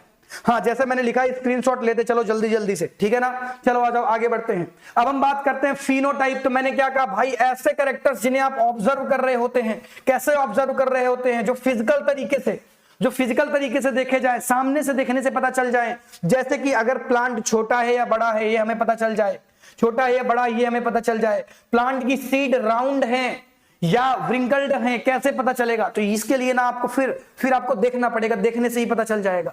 लेकिन कभी भी जीनोटाइप की जब हम बात करते हैं तो ये कैरेक्टर्स देखने से नहीं पता चलते, इसके लिए आपको जेनेटिक कोड को देखना पड़ता है। यानी कि कैपिटल टी जैसे कि टॉल प्लांट है, स्मॉल टी जैसे कि स्मॉल प्लांट है, कैपिटल टी स्मॉल टी जैसे कि टॉल प्लांट है। तो देखने में तो देखो ये दोनों टॉल ही दिखेंगे ना। अगर मैं कहूंगा सर क्या अंतर होता है बच्चा, तो मैंने लिखा एक तरफ कैपिटल टी स्मॉल टी, एक तरफ मैंने लिखा कैपिटल टी। देख ध्यान से देखना, तो देखने में तो दोनों अगर आप देखेंगे तो दोनों ये टॉल प्लांट ही हैं, लेकिन दोनों के जीनोटाइप अलग हैं, दोनों की जीन्स अलग हैं। तो देखने पर तो सेम ही दिख रहा है, लेकिन एक्चुअल में सेम नहीं है। एक्चुअल में इन दोनों की जीन्स क्या है, एक्चुअल में इन दोनों की जीन्स अलग है बच्चा। अरे बोलना समझ में आया क्या, ठीक है ना। फिर हम बात करते हैं होमोजाइगस क्या होता है, एग्जांपल लिख लेते हैं। मैंने आपको बताया था जिसमें सेम एलील्स प्रेजेंट हों, जैसे कैपिटल टी, स्मॉल टी। लेकिन जब मैं हेट्रोजाइगस की बात करता हूं तो हेट्रोजाइगस में आपका capital T small T, capital R small R, capital Y small Y, जिसमें एक कैपिटल लेटर हो एक स्मॉल लेटर हो। तो जब दोनों एलील्स डिफरेंट टाइप की हैं तो हेट्रोजाइगस, और जब दोनों सेम टाइप्स की हैं तो होमोजाइगस। कोई दिक्कत क्या, कोई दिक्कत नहीं। सर डोमिनेंट जीन्स क्या होती हैं, ऐसी जीन्स जो होमोजाइगस स्टेज में भी और जो हेट्रोजाइगस स्टेज में भी प्रेजेंट हो। लाइक कहने का मतलब यह है कि कैपिटल टी भी आपकी डोमिनेंट जीन का एग्जांपल है, और कैपिटल टी स्मॉल टी भी आपका डोमिनेंट जीन का एग्जांपल है। Capital T pure dominant gene का एग्जांपल है, और capital T small T pure dominant gene का एग्जांपल है। कोई दिक्कत क्या, अरे बोलना कोई दिक्कत है क्या। फिर बात करते हैं रिसेसिव जीन की। तो ऐसी जीन्स भाई, ऐसी जीन्स जो केवल और केवल होमोजाइगस स्टेज में ही पाई जाती हैं। लाइक मैंने क्या कहा, मैंने कहा कि स्मॉल टी रिसेसिव जीन हो जाएंगी। तो रिसेसिव जीन के लिए आपको स्मॉल लेटर लेना पड़ेगा, और जब दोनों स्मॉल लेटर साथ में आ जाएं तो हम उसको क्या कहेंगे, होमोजाइगस कह देंगे। अरे बोलना क्या कह देंगे बच्चा, इसको हम होमोजाइगस कह देंगे। होमोजाइगस का मतलब ये है कि ये होमोजाइगस की स्टेज में होंगी, ऐसा नहीं है। होमोजाइगस तो कैपिटल टी वाला भी है, होमोजाइगस तो कैपिटल टी वाला है, लेकिन इसको मैं बोलूंगा डोमिनेंट जीन, क्योंकि डोमिनेंट जीन आपका होमोजाइगस स्टेज में भी पाया जाता है, और डोमिनेंट जीन आपका रिसेसिव कैरेक्टर्स भी, मतलब जो डोमिनेंट जीन है आपका हेट्रोजाइगस की स्थिति में भी पाया जाता है। लेकिन जो आपकी रिसेसिव जीन है ना वो हमेशा होमोजाइगस की स्टेज में ही होंगी, यानी स्मॉल टी। और दूसरी चीज है रिसेसिव में ना हमेशा स्मॉल लेटर होना चाहिए। अरे बोल कैसा होना चाहिए, स्मॉल लेटर होना चाहिए। कोई दिक्कत क्या, कोई दिक्कत यहां तक में क्या, कोई दिक्कत नहीं। तो आज आप मैं समझा देता हूं कि जीन क्या है और डीएनए और क्रोमोसोम्स क्या होते हैं। तो बच्चों को बड़ी कंफ्यूजन होती है इन तीनों टर्म को समझने में। आज के बाद नहीं होगी, आज के बाद नहीं होगी। अरे बोलो ना, अगर बढ़िया तरीके से एक्सप्लेन कर दूं तो कमेंट करेगा कि नहीं करेगा, बिल्कुल करेंगे सर। आप एक्सप्लेन करिए, तो बिल्कुल करता हूं। आशा इधर देख, बिल्कुल कर रहा हूं एक्सप्लेनेशन, बहुत ही बढ़िया एक्सप्लेनेशन देने वाला हूं। मजा आ जाएगी भैया, मजा आएगी क्या सर, बिल्कुल आएगी। अरे बिल्कुल, कैसे क्यों नहीं आएगी मजा, ध्यान से देखना। देख अगर मैं बात करता हूं इन ह्यूमन, क्योंकि मैं ह्यूमंस के बारे में ही बात करने वाला हूं, इन ह्यूमन, ठीक है ना, इन ह्यूमन। तो जब मैं ह्यूमन की बात करता हूं ना बच्चा, तो ह्यूमन में आपके डीएनए पाया जाता है न्यूक्लियस के अंदर, सभी बच्चों को पता होगा। सेल के न्यूक्लियस के अंदर क्या पाया जाता है, सेल के न्यूक्लियस के अंदर डीएनए पाया जाता है, जिसकी स्ट्रक्चर कुछ इस तरह से होती है। अरे बोलो कैसी होती है सर, ऐसी होती है बच्चा, ऐसी, ये ऐसी इसकी स्ट्रक्चर होती है। ये मैंने क्या बना दिया है, ये मैंने आपका क्या बना दिया है, ये मैंने आपका जीन बना पर डीएनए बना दिया है। और इसमें क्योंकि मैं क्या करता हूं ना, थोड़ी सी कलाकारी कर दूं, तो यहाँ पर हाइड्रोजन बॉन्डिंग पाई जाती है, तो वो भी मैं थोड़ा सा बना देता हूं। अच्छा लगेगा बेटा, बस केवल और केवल अच्छा लगने के लिए, आपको देखने में थोड़ा सा सुंदर लगेगा तो मजा आएगी पढ़ने में। अब ध्यान से समझना, ये जो डीएनए होता है ना बच्चा, एक डीएनए जो कि ह्यूमंस के सेल के न्यूक्लियस के अंदर है, इसकी जो लेंथ होती है 2.2 मीटर की होती है। लेकिन मुझे एक बात बताओ, इतनी छोटी सी सेल, अरे इतनी छोटी सी सेल, किसी की तो 2 मीटर लंबाई होती है पूरी की पूरी, ठीक है ना, और इतनी छोटी सी सेल जिसको आप बिना माइक्रोस्कोप के देख भी नहीं सकते हैं, उस सेल में ये 2.2 मीटर का डीएनए आया तो आया कैसे? अरे बोलो ना कैसे आया? तो सर इसके लिए ना डीएनए पैकेजिंग होती है। अरे डीएनए की क्या होती है? इस डीएनए की पैकेजिंग होती है, डीएनए पैक हो जाता है। अरे बोलो ना डीएनए क्या हो जाता है भाई? डीएनए पैक हो जाता है। तो डीएनए पैक होने के बाद ना, पैक होने के बाद डीएनए वेरी स्मॉल, बहुत ही छोटा हो जाता है, बहुत ही छोटा। और सबसे छोटा, सबसे डेंस स्ट्रक्चर जो होती है वो होती है आपकी क्रोमोसोम वाली। सबसे डेंस स्ट्रक्चर जो बच्चा होगी वो कौन सी वाली होगी? वो आपकी क्रोमोसोम वाली हो जाएगी। यानी इस स्ट्रक्चर को ना, ये जो मैंने अभी अभी आपको बनाया, ये सामने जो बनता हुआ दिख रहा है, इसको मैं बोलूंगा क्रोमोसोम। क्या बोलूंगा? इसी को मैं क्या बोल देता हूं? इसी को मैं क्रोमोसोम बोलता हूं। क्रोमोसोम क्या है? डीएनए की सबसे डेंस स्ट्रक्चर, जो कब दिखती है? अगर आपको देखना है किसी सेल में, तो हमेशा जब सेल क्या कर रही होगी? डिवाइड कर रही होगी बच्चा। क्या कर रही होगी? डिवाइड कर रही होगी। उस समय आपको ये क्रोमोसोम देखने के लिए मिल जाएंगे। तो जो क्रोमोसोम होते हैं वो डीएनए की सबसे डेंस स्ट्रक्चर है। सबसे डेंस स्ट्रक्चर, सबसे छोटी स्ट्रक्चर आपकी क्रोमोसोम है। तो सर जीन्स क्या होते हैं? देखो डीएनए के बहुत पार्ट होते हैं, 2.2 मीटर का डीएनए होता है, लेकिन डीएनए का वर्क क्या है? तो सभी को पता होगा कि जो आपकी इंफॉर्मेशन है ना, जो आपकी इंफॉर्मेशन है ना, उनको क्या करता है? स्टोर करता है। अरे बोलो ना क्या करता है? उनको क्या करता है? स्टोर करता है। क्या करता है बच्चा? उनको स्टोर करता है। तो क्या पूरा का पूरा डीएनए इंफॉर्मेशन को स्टोर करता है क्या बच्चा? नहीं, आपको बहुत बड़ी कंफ्यूजन अगर आप ऐसा सोचते हैं तो। पूरा का पूरा डीएनए इंफॉर्मेशन को स्टोर नहीं करता है। डीएनए के कुछ पार्ट इंफॉर्मेशन को स्टोर करते हैं। लाइक ये पार्ट हो गया, जैसे मैंने कह दिया, ये छोटा सा पार्ट, ये छोटा सा पार्ट मैंने बना दिया, ये पार्ट मैंने बना दिया, ऐसे करके बहुत पार्ट होते हैं। तो डीएनए के छोटे छोटे पार्ट, यानी small part of DNA, small part of DNA, भाई छोटे छोटे पार्ट डीएनए के जिसमें इंफॉर्मेशन को स्टोर किया गया है, जिसमें इंफॉर्मेशन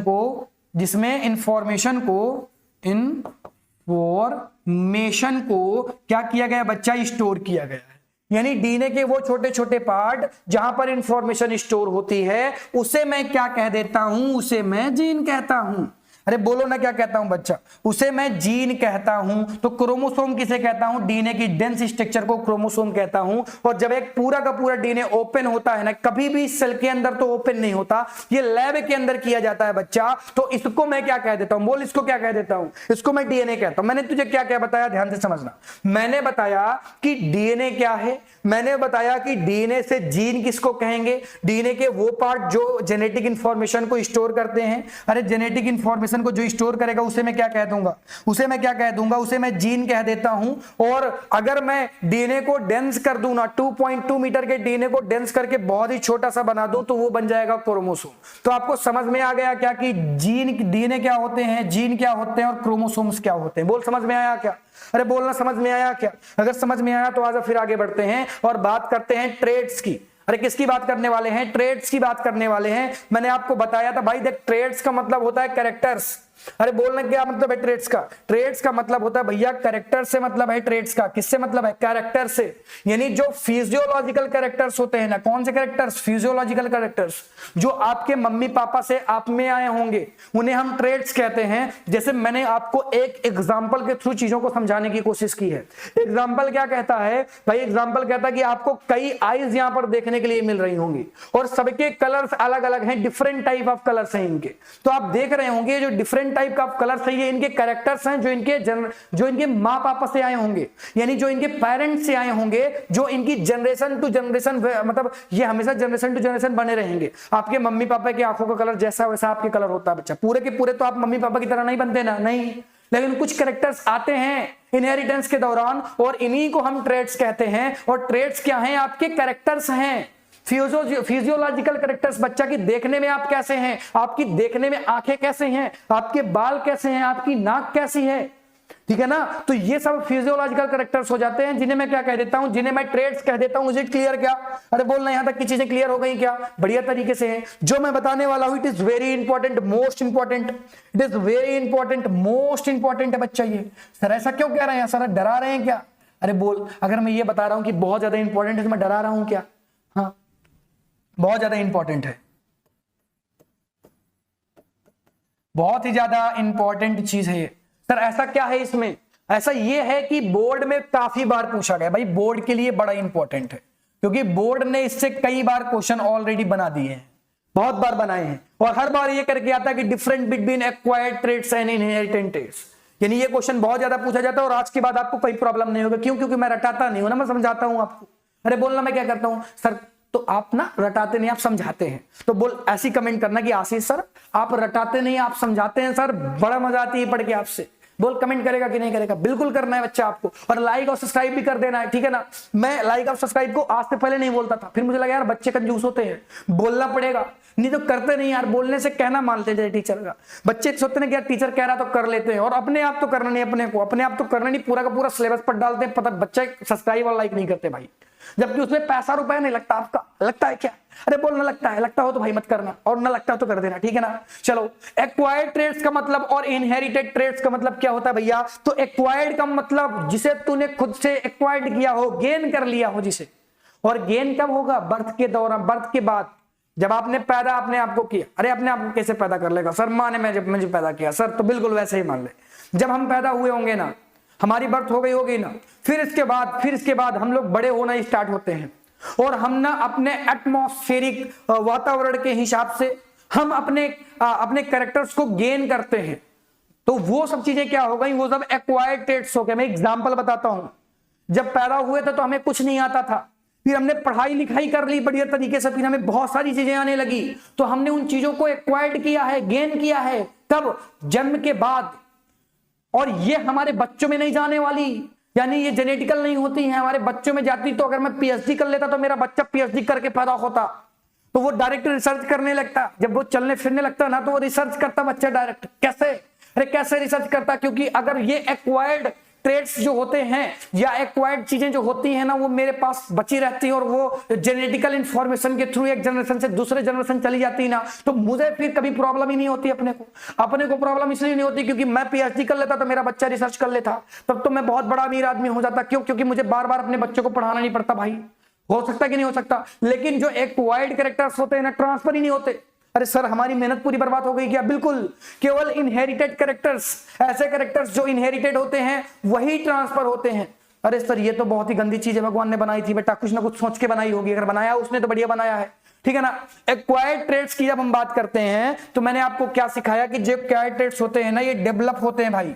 ये क्या होते हैं बच्चा? ये डेवलप होते हैं ड्यूरिंग हिज लाइफ टाइम, यानी जो आप लाइफ के टाइम को एंजॉय कर रहे होते हैं उस समय आप नए नए कैरेक्टर्स, नए नए ट्रेड्स को क्या करते हैं? डेवलप करते हैं।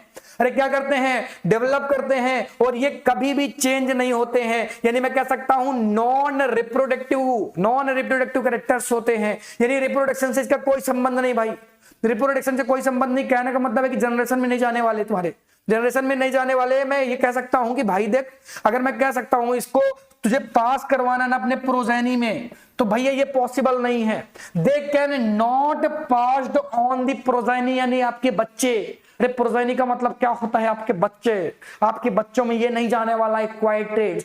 लेकिन इनहेरिटेड ट्रेड्स जो होते हैं ना, इनहेरिटेड ट्रेड्स, ऐसे ट्रेड्स जो आपके बर्थ के पहले ही आपके पास होते हैं, जन्म के पहले ही आपके पास थे, उन्हें हम इनहेरिटेड ट्रेड्स कहते हैं। और ये क्या है? ये एक तरीके का रिजल्ट है चेंज इन दी डीएनए। जब डीएनए में बदलाव आते हैं तो इनहेरिटेड ट्रेड्स तैयार हो जाते हैं, और ये ट्रेड्स हमेशा आपके प्रोजेनी में ट्रांसफर हो जाएंगे, आपके बच्चों के पास चले जाएंगे। अरे बोलना क्या हो जाएगा? चला जाएगा। सपोज दैट कभी आपने देखा होगा ना, आप मार्वल्स वगैरह देखते रहते हैं, तो हमेशा क्या होता है कि अगर किसी के पास पावर है तो उसके बच्चे में पावर आ जाती है बच्चा, क्योंकि वो जो पावर आई है ना वो इनहेरिटेड ट्रेट्स में थी, और वो जो पावर थी वो डीएनए में चेंजेस आए थे, तो डीएनए में चेंजेस के कारण जो पावर आएगी वो तो बच्चे में जाएगी, लेकिन जो पढ़ा हमने साल भर, जो हमने जिंदगी बर्बाद कर दी पढ़ पढ़ के, वो कुछ नहीं जाने वाला बच्चों में। तो बच्चे के लिए मत सोचना कि मैं पढ़ के पीएचडी कर लूंगा तो मेरा बच्चा पीएचडी करके पैदा होगा, ऐसा नहीं होगा बच्चा। अरे बोला ऐसा पैदा होगा क्या, अरे ऐसा होगा क्या, अरे सर ऐसा होता तो मजा आती सर, लेकिन होता नहीं है भाई ना। अगर आपके पास कोई शक्तियां आ जाए ना, अचानक से आप मार्वल्स के हीरो बन जाए ना, तो आपके बच्चों में वो ट्रांसफर हो जाएगा, ये जरूर है, क्योंकि वो जो शक्तियां आई है ना वो आपके डीएनए पर होंगी, डीएनए में चेंजेस आए होंगे। स्पाइडरमैन का लड़का स्पाइडरमैन होगा, क्योंकि उसके डीएनए में चेंजेस है बच्चा, और डीएनए में चेंजेस है। आपने क्रिस मूवी देखी होगी, तो क्रिस में आपने देखा था ना कि भाई क्रिस कैसे बना, क्योंकि क्रिस के जो पापा थे ना वो उनके डीएनए में चेंजेस कर दिया था। किसने? जादू ने कर दिया था। अरे बोलना किसने किया था? जादू ने। तो जादू अगर आपको मिल जाए, अरे वो वाला जादू नहीं, वो वाला जादू, एलियन वाला जादू, अगर वो मिल जाए तो काम बन सकता है कुछ। कैसे बनेगा सर? अरे उसके लिए बाद में सोचेंगे, बाद में सोचेंगे। वेरिएशन का मतलब क्या होता है भाई? देख, वेरिएशन के दो एग्जांपल मैंने देखे हैं। कुछ वेरिएशन हैं जो आपके कोर में देखने के लिए मिलते हैं। लाइक कहने का मतलब ये है कि वेरिएशन का मतलब पहले वेरिएशन का मतलब सर हमें समझाइए, क्योंकि अपने को यही नहीं आता। तो वेरिएशन का मतलब होता है, हिंदी में इसको कहते हैं विभिन्नता। अरे बोलना क्या कहते हैं? विभिन्नता। नाम सुना है क्या? विभिन्नता। विभिन्नता का मतलब है क्या डिफरेंट आ रहा है, उसी को मैं वेरिएशन बोलता हूं। यानी मेरे पापा मम्मी से मैं कितना अलग हूं, यही मेरी वेरिएशन है। वेरिएशन का मतलब है कि पेरेंट और जो आपकी प्रोजेनी है ना, संतान है ना, उसमें क्या डिफरेंट है, दोनों में क्या डिफरेंस देखने के लिए मिल रहा है, उसी को मैं वेरिएशन बोलता हूं। और वेरिएशन हमेशा एक जनरेशन से दूसरे जनरेशन में जाते वक्त हो जाती है। थोड़ी बहुत वेरिएशन मेरे और मेरे पापा में होगी, क्योंकि मेरे पापा मम्मी अगर एग्जैक्ट मेरी तरह दिखते तो भाई मैं क्लोन होता ना, जो कि एसेक्सुअल रिप्रोडक्शन के दौरान बनते हैं। बैक्टीरिया वगैरह ना, अमीबा वगैरह ना अपने क्लोन्स को बनाते हैं, क्या फॉर्म करते हैं? क्लोन्स फॉर्म करते हैं। लेकिन हमें क्लोन फॉर्मिंग नहीं होती, हमें वेरिएशन देखने के लिए मिलता है ड्यू टू रिप्रोडक्शन। और कौन से रिप्रोडक्शन? Sexual reproduction. मैंने लिखा भी भाई कि जो वेरिएशन होती है ना, वेरी इंपॉर्टेंट है कि सेक्सुअल रिप्रोडक्शन के कारण होती है। ये एक्सेक्सुअल रिप्रोडक्शन में देखने के लिए नहीं मिलती। मैंने तो लेस कर दिया है, आप कह सकते हैं नहीं मिलती। जब भी आप वेरिएशन की बात करेंगे तो वेरिएशन हमेशा सेक्सुअल रिप्रोडक्शन में देखने के लिए मिलेगी। अरे बोल किस लिए वेरिएशन देखने के लिए मिलती है? बोलना। रीजन ये है ना कि सेक्सुअल रिप्रोडक्शन में क्या है ना, पहले समझ इस बात को चला दे, समझा ही देता हूं, फिर कहेगा समझ में आता नहीं अपने को। मैंने कहा कि ये मेल है। अरे बोलना, ये क्या है? ये मेल मैंने बना दिया है। मैंने कहा ये फीमेल है। ये क्या है? ये फीमेल है। इसको मैंने क्या बना दिया बच्चा? इसको मैंने फीमेल बना दिया। अरे बोलो ना क्या बना दिया? फीमेल बना दिया।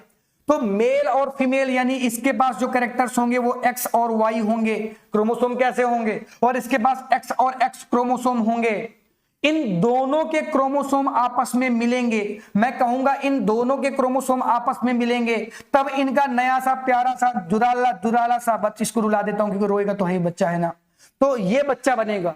यानी आपने एक चीज देखा क्या कि कुछ कैरेक्टर्स आपके फादर से आप में आ रहे हैं, कुछ कैरेक्टर्स आपकी मदर से आप में आ रहे हैं। ये दोनों कैरेक्टर्स क्या हो रहे हैं? ये दोनों कैरेक्टर्स मिक्स हो रहे हैं, और मिक्स होने के बाद ये दोनों कैरेक्टर्स आप में शो होते हैं। यानी इन दोनों कैरेक्टर्स के मिक्स होने से ही वेरिएशन आ जाती है, क्योंकि पापा के अलग थे, मम्मी के अलग थे, दोनों मिक्स हुए तो थोड़ा सा वेरिएशन आई, और वेरिएशन हमेशा जनरेशन टू जनरेशन बढ़ती जाती है। तो अगर आप देखेंगे ना तो पापा मम्मी में अगर आपकी सिमिलरिटी में देखूं तो कुछ ना कुछ तो मिलेगी, लेकिन मैं दादा दादी से देखूंगा तो थोड़ी सी कम मिलेगी, मैं दादा दादी के पापा मम्मी से देखूंगा तो और भी कम मिलेगी। यानी जनरेशन टू जनरेशन जैसे हम लोग बढ़ते जाएंगे तो वेरिएशन ज्यादा होती हुई दिखेगी। कुछ कॉर्न प्लांट हैं उनमें भी वेरिएशन देखने के लिए मिलती है, और ह्यूमन बीइंग में तो बहुत देखने के लिए मिलती है। एक एग्जांपल भी देख सामने मैंने बहुत ही प्यारी सी इमेज लगा रखी है, इसके थ्रू भी समझ सकते हो कैसे। जैसे मैंने यहाँ पे राइस के ना सीड्स रखे हैं, अगर आप इन सीड्स को देखेंगे तो ये अलग है, इनको देखेंगे तो ये और अलग है, ये और अलग है, ये और अलग है, ये और अलग है, ये एकदम से अलग है। यानी इनमें सब में क्या देखने के लिए मिल रही है? वेरिएशन। इनसे ये बने, इनसे ये बने, इनसे ये बने, इनसे ये बने, इनसे ये बने। अगर मैं ध्यान से देखना, अगर मैं इन दोनों की कंपेयर करता हूं तो लगभग दोनों लगभग थोड़ा थोड़ा सेम है, लेकिन अगर मैं इस पहले वाले की कंपेयर इस लास्ट वाले से करता हूं तो बहुत बड़ा फर्क है, बहुत बड़ा फर्क है। यानी आपको समझ में आ रहा है कि जैसे जैसे जनरेशन बढ़ती जाएगी तो वेरिएशन भी बढ़ता जाएगा भाई, और वेरिएशन ज्यादा होगा। बोल समझ में आया क्या? अरे सर बढ़िया तरीके से समझ में आया। क्यों नहीं समझ में आएगा सर? आप समझा रहे हैं तो समझ में आया क्या? आप कमेंट कर दे जल्दी से, आशीष सर समझ में आ गया, मजा आ गई सर। अरे बोलना, कमेंट कर आशीष सर मजा आ गई, मजा आ गई, मजा आ गई। तो मजा आ गई तो अच्छी बात है। अब हम मेंडल एक्सपेरिमेंट को देखेंगे, मोनो हाइब्रिड क्रॉस और डाई हाइब्रिड क्रॉस, यहीं से निकलेंगे रूल्स। अरे बोलना क्या निकलेंगे? यहीं से तो रूल्स निकलेंगे। तो मेंडल एक्सपेरिमेंट में पहला एक्सपेरिमेंट जो देखना है हमें, मोनो हाइब्रिड क्रॉस के लिए देखना है। अरे बोल किसके लिए देखना है? मोनो हाइब्रिड क्रॉस के लिए देखना है। अगर क्रॉस समझा दूं ना तो उससे निकलने वाले जो डोमिनेंट रूल्स थे, जो इंडिपेंडेंस वाला रूल्स था, तो ये तो अपने आप समझ में आ जाएगा। तो आपको क्रॉस समझ में आ गया तो सब कुछ समझ में आ जाएगा। आजा पहले क्रॉस समझते हैं, आजा क्रॉस समझते हैं। देखो क्रॉस समझने से पहले अब क्वेश्चन देख ले। ये जो क्वेश्चन है मैंने यूपी बोर्ड, इंग्लिश मीडियम और सीबीएसई बोर्ड दोनों के क्वेश्चन का मिक्सअप रखा है यहां पर। अगर आप देखेंगे इतने ढेर सारे क्वेश्चन आपके एक टॉपिक मोनो हाइब्रिड क्रॉस से पूछे गए हैं।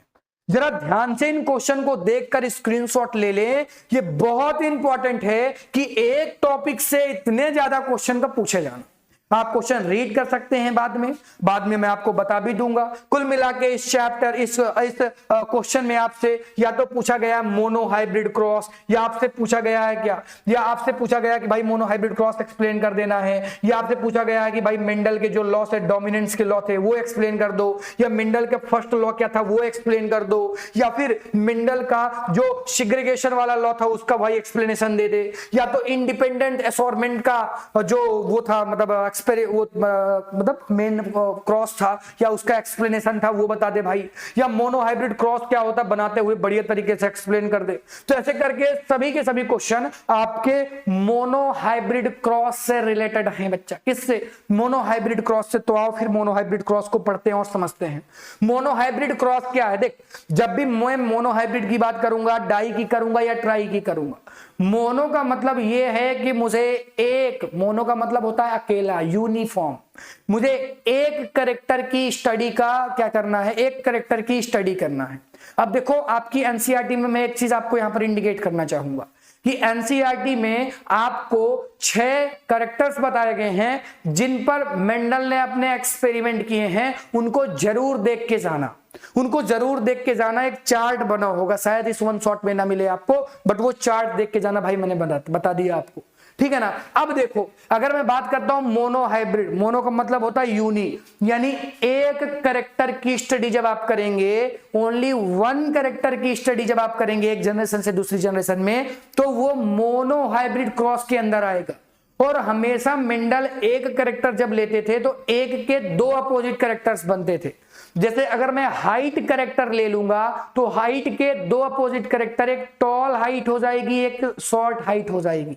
अरे बोलना, तो ऐसे मेंडल एक्सपेरिमेंट करते थे। तो इन्होंने जो अपना पहला, यानी जब आप ऐसे इनहेरिटेंस की स्टडी करें जिसमें 1 ट्रेट्स हो, यानी 1 कैरेक्टर्स हो, उन्हें हम मोनो हाइब्रिड क्रॉस कहते हैं। और मोनो हाइब्रिड क्रॉस में जो मेंडल ने स्टडी की थी वो pure tall plant and drop plant यानी स्मॉल प्लांट के ऊपर स्टडी की थी, यानी प्लांट के हाइट के ऊपर। जो कैरेक्टर उन्होंने लिया था वो कैरेक्टर कैसा था? हाइट के ऊपर था, प्लांट की हाइट के ऊपर था। ध्यान से समझना, मैं यहां से एक्सप्लेन करता हूं। इन्होंने प्लांट की हाइट के ऊपर अपनी स्टडी की। अरे बोल क्या की?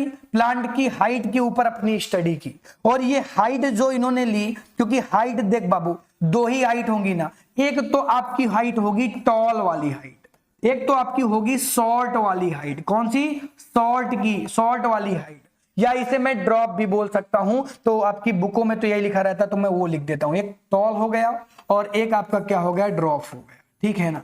चल आजा, बोल क्लियर है क्या? तो ये आपकी क्या हो गई? ये 2 कैरेक्टर्स निकल के आ गए एक कैरेक्टर के। कैसे निकल के आए होंगे सर? क्योंकि 2 अपोजिट कैरेक्टर भाई एक में होते थे, ठीक है ना। ये मेंडल का नियम था, उन्होंने ऐसे ही एक्सपेरिमेंट किए थे। तो बहुत ही बढ़िया तरीके से एक्सप्लेन करूंगा। एनर्जी लो नहीं होना है, बढ़िया तरीके से समझाऊंगा ना, तुझे कहीं प्रॉब्लम नहीं होगी। ध्यान से बने रहना बस वीडियो में। देख प्लांट की हाइट में ना 2 तरीके की हाइट हो सकती है, एक छोटी हाइट, एक बड़ी हाइट। यानी एक बड़ी हाइट हो गई, इधर छोटी हाइट हो गई। एक प्लांट जो बड़ा है, ठीक है ना, और एक जो छोटा है। तो एक जो बड़ा प्लांट है ना उसको मैं कैपिटल टी क्योंकि मेंडल ने उसको कैपिटल टी से इंडिकेट करते थे, और एक को स्मॉल टी और स्मॉल टी से इंडिकेट करते थे। यहां तक में किसी भी बच्चे को कोई भी प्रॉब्लम हो तो यहां तक कह सकता है कि सर मुझको ये चीजें समझ में नहीं आई, कमेंट कर दे जल्दी से। अगर आई है तो आगे चले फिर। यानी कि उन्होंने क्या किया कि कैपिटल टी का cross capital T small T और स्मॉल टी से करा दिया। अरे बोल किससे करा दिया? स्मॉल टी या स्मॉल टी से, यानी शॉर्ट प्लांट से करा दिया। तो ये कैसा क्रॉस होगा? ये क्रॉस पॉलिनेशन हो रहा है, क्रॉस पॉलिनेशन। तो अब हमें क्या करना है, जैसे ही हम जीनोटाइप्स लिख देते हैं ना, ये क्या है? ये जीनोटाइप है। अरे बोलना है क्या है? जीनोटाइप है। तो जैसे मेरे जीनोटाइप्स लिख जाएंगे तो हमें एक काम करना पड़ेगा, हमें इनके गैमिट्स फॉर्म करने होंगे। जब भी हम क्रॉस करवाते हैं तो कुछ रूल्स को फॉलो करते हुए चलते हैं। एक बार हमें फिनोटाइप लिखना पड़ेगा। तो सर फिनोटाइप आपने कहां लिखा बच्चा? यहां पर मैंने फिनोटाइप लिख दिया। देखना, फिनोटाइप को मैंने कहां पे लिखा है? फिनोटाइप को मैंने यहां पे लिखा है। फिनोटाइप के बाद मैंने जीनोटाइप को लिख दिया। जीनोटाइप के बाद मुझे इनके गैमिट्स बनाने होंगे। अरे बोलना क्या बनाने होंगे? मुझे इनके गैमिट्स बनाने होंगे। तो इनके गैमिट्स देखिए, होमोजाइगस है और ये भी होमोजाइगस है। और एक बात हमेशा याद रखना, होमोजाइगस में गैमिट्स केवल एक बनते हैं, यानी कैपिटल टी का गैमिट केवल एक बनेगा जो कि खुद कैपिटल टी होगा, और कैपिटल टी स्मॉल टी से एक गैमिट बनेंगे जो कि स्मॉल टी हो जाएगा। अरे यहां तक की चीजें समझ में आती हैं क्या? किसी भी बच्चे को यहां तक में कोई प्रॉब्लम हो तो जल्दी से बता दे। यहां तक में किसी भी बच्चे को कोई प्रॉब्लम हो तो बता दे भाई। ये मैंने क्या बना दिए हैं? ये मैंने गैमिट बना दिए हैं। अरे बोलो ना क्या बनाए हैं भाई? ये गैमिट हैं। अरे बोलना क्या है? ये गैमिट हो गए। क्या हो गए? गैमिट हो गए। अब इन गैमिट को फ्यूज कराना पड़ेगा, यानी इन गैमिट का फ्यूजन होगा, ये आपस में मिल जाएंगे, और आपस में मिलने के बाद ये बनाएंगे कैपिटल टी और स्मॉल टी, जिसका जीनोटाइप तो कैपिटल टी स्मॉल टी है बच्चा, लेकिन ये देखने में कैसा होगा ये मायने रखती हैं चीजें, कि ये कैपिटल टी स्मॉल टी जो आपको बना हुआ यहां पर दिख रहा है, ये देखने में कैसा। आज इसको देखते हैं बढ़िया तरीके से, ठीक है ना? बढ़िया तरीके से एक्सप्लेन करूंगा, कहीं भी बच्चों को कहीं प्रॉब्लम नहीं होने दूंगा। बस आपको ना बने रहना यार, बढ़िया तरीके से बने रहो। बढ़िया तरीके से बने रहोगे तो आपको कहीं पर कोई भी प्रॉब्लम नहीं होगी, ठीक है ना? चल इसको बढ़िया बॉक्स में बंद कर लेते हैं ऐसे करके, ठीक है? चल कैपिटल टी यानी देखने में ये कैसा है? अरे सर देखने में अभी भी नहीं, ये टॉल है। अरे बोलना कैसा है? देखने में अभी भी ये टॉल है। यानी जब मैंने टॉल प्लांट और शॉर्ट प्लांट का क्रॉस करवाया तो मुझे जो F1 जनरेशन में मिला, ये F1 जनरेशन हो जाएगी। F1 मतलब पहली जनरेशन हो जाएगी। वो मुझे टॉल प्लांट मिला। कैसा प्लांट मिला? टॉल प्लांट मिला। देखने में ये कैसा था? टॉल था। देखने में ये कैसा था? टॉल था। तो मेंडल ने इसकी F2 जनरेशन जानने की कोशिश की। मेंडल ने कोशिश की इसकी F2 जनरेशन क्या होगी। तो आ जाओ इसकी F2 जनरेशन की बात करते हैं भाई। इसकी F2 जनरेशन जब मेंडल जानने की कोशिश करेंगे तो कैसी F2 जनरेशन आएगी? देखो, अभी अपने को कैपिटल टी और स्मॉल टी मिल चुका है। कैपिटल टी स्मॉल टी मिल चुका है जो कि F1 जनरेशन में मुझे मिला। अरे बोल कहां पे मिलता है? ये कैपिटल टी स्मॉल टी मुझे F1 जनरेशन में मिल जाता है। और जब मुझे इसकी F2 जनरेशन को फाइंड करना है, यानी F1 से कहां पे जाना है? F1 से मुझे जाना है इसकी F2 जनरेशन में, तो मुझे एक काम करना पड़ेगा कि मुझे, यानी कि जो मेंडल हुआ करते थे ना, वो एक प्रोसेस को अपनाते थे और उसको मैं कहता हूं सेल्फ क्रॉस। अरे बोलना उसे क्या कहता हूं? सेल्फ क्रॉस कहता हूं। सेल्फ क्रॉस कहता हूं। तो सेल्फ क्रॉस का मतलब ये है, अरे सेल्फ क्रॉस का मतलब क्या है कि जिस तरह से आपने इसे बनाया है उसी की आपको क्या बना के कर देना है? क्लोन बनाते हुए इसका क्रॉस इसी के साथ करवा देना है। इसी को मैं सेल्फ क्रॉस कहता हूं। इसी को मैं क्या कहता हूं? सेल्फ क्रॉस कहता हूं। जब खुद का क्रॉस खुद से हो जाए। कैपिटल टी स्मॉल टी था, कैपिटल टी स्मॉल टी का cross capital T small T से करा देंगे तो खुद का क्रॉस खुद से हो गया, तो ये क्या हो गया? सेल्फ क्रॉस हो गया। और देख, दोनों में ये देखने पर दोनों हेट्रोजाइगस है कि नहीं? हेट्रोजाइगस है। और हेट्रोजाइगस में बेटा दो गैमिट्स फॉर्म होते हैं, यानी यहां पर आपको दो गैमिट्स बनते हुए दिखेंगे। दो गैमिट कौन कौन से सर बन जाएंगे? ध्यान से समझना। अरे दो गैमिट कौन कौन से बनेंगे? ध्यान से समझना। इसके दो गैमिट बनेंगे, एक तो बन जाएगा कैपिटल टी और एक बन जाएगा बच्चा क्या? एक बनेगा क्या? एक बनेगा कैपिटल टी और एक बनेगा स्मॉल टी। इसके भी दो गैमिट बनेंगे, एक होगा आपका कैपिटल टी और एक बच्चा आपका क्या बनेगा? एक बनेगा आपका स्मॉल टी। अब इन दोनों का क्रॉस करवा दिया जाए, क्योंकि ये गैमिट फॉर्मेशन तो हो गई भाई, ये गैमिट तो हम बना दिए, गैमिट के बाद क्रॉस होता है, तो क्रॉस कैसे कराएंगे ध्यान से समझना, क्रॉस कैसे कराएंगे ध्यान से समझना, बहुत ही बढ़िया तरीके से क्रॉस कराना है। कैसे कराएंगे सर, अरे बोलना कैसे कराएंगे, तो ज्यादा ध्यान से देखना। देख अपने को क्या करना है, इस कैपिटल टी का क्रॉस इस कैपिटल टी के साथ करा देना है। तो जब इस कैपिटल टी का क्रॉस इस कैपिटल टी के साथ कराएंगे तो क्या बनेगा बच्चा बता, यहां पर बन जाएगा कैपिटल टी, बोल क्या बनेगा, कैपिटल टी। फिर अपने को क्या करना है, फिर अपने को इस कैपिटल टी का क्रॉस, अरे बोलो किसके साथ करा देना है, इस कैपिटल टी का क्रॉस अपने को करा देना है इस स्मॉल टी के साथ। तो क्या बनेगा, यहां पर बन जाएगा कैपिटल टी और स्मॉल टी, क्योंकि इस तरफ कैपिटल टी है तो इस तरफ स्मॉल टी है। बोलिए बनेगी कि नहीं बने, बिल्कुल बने। फिर आगे नेक्स्ट क्या करने वाले हैं, अब हम करेंगे, इस तरफ के तो हो गए भाई, कैपिटल टी का तो करवा दिया, अब स्मॉल टी बचा, तो स्मॉल टी का क्रॉस हम करवा देंगे किसके साथ, हम करवा देंगे इस कैपिटल टी के साथ। तो बनेगा क्या, अरे बोलना क्या बन जाएगा, यहां पर बन जाएगा कैपिटल टी और स्मॉल टी। बोल बनेगा कि नहीं बनेगा।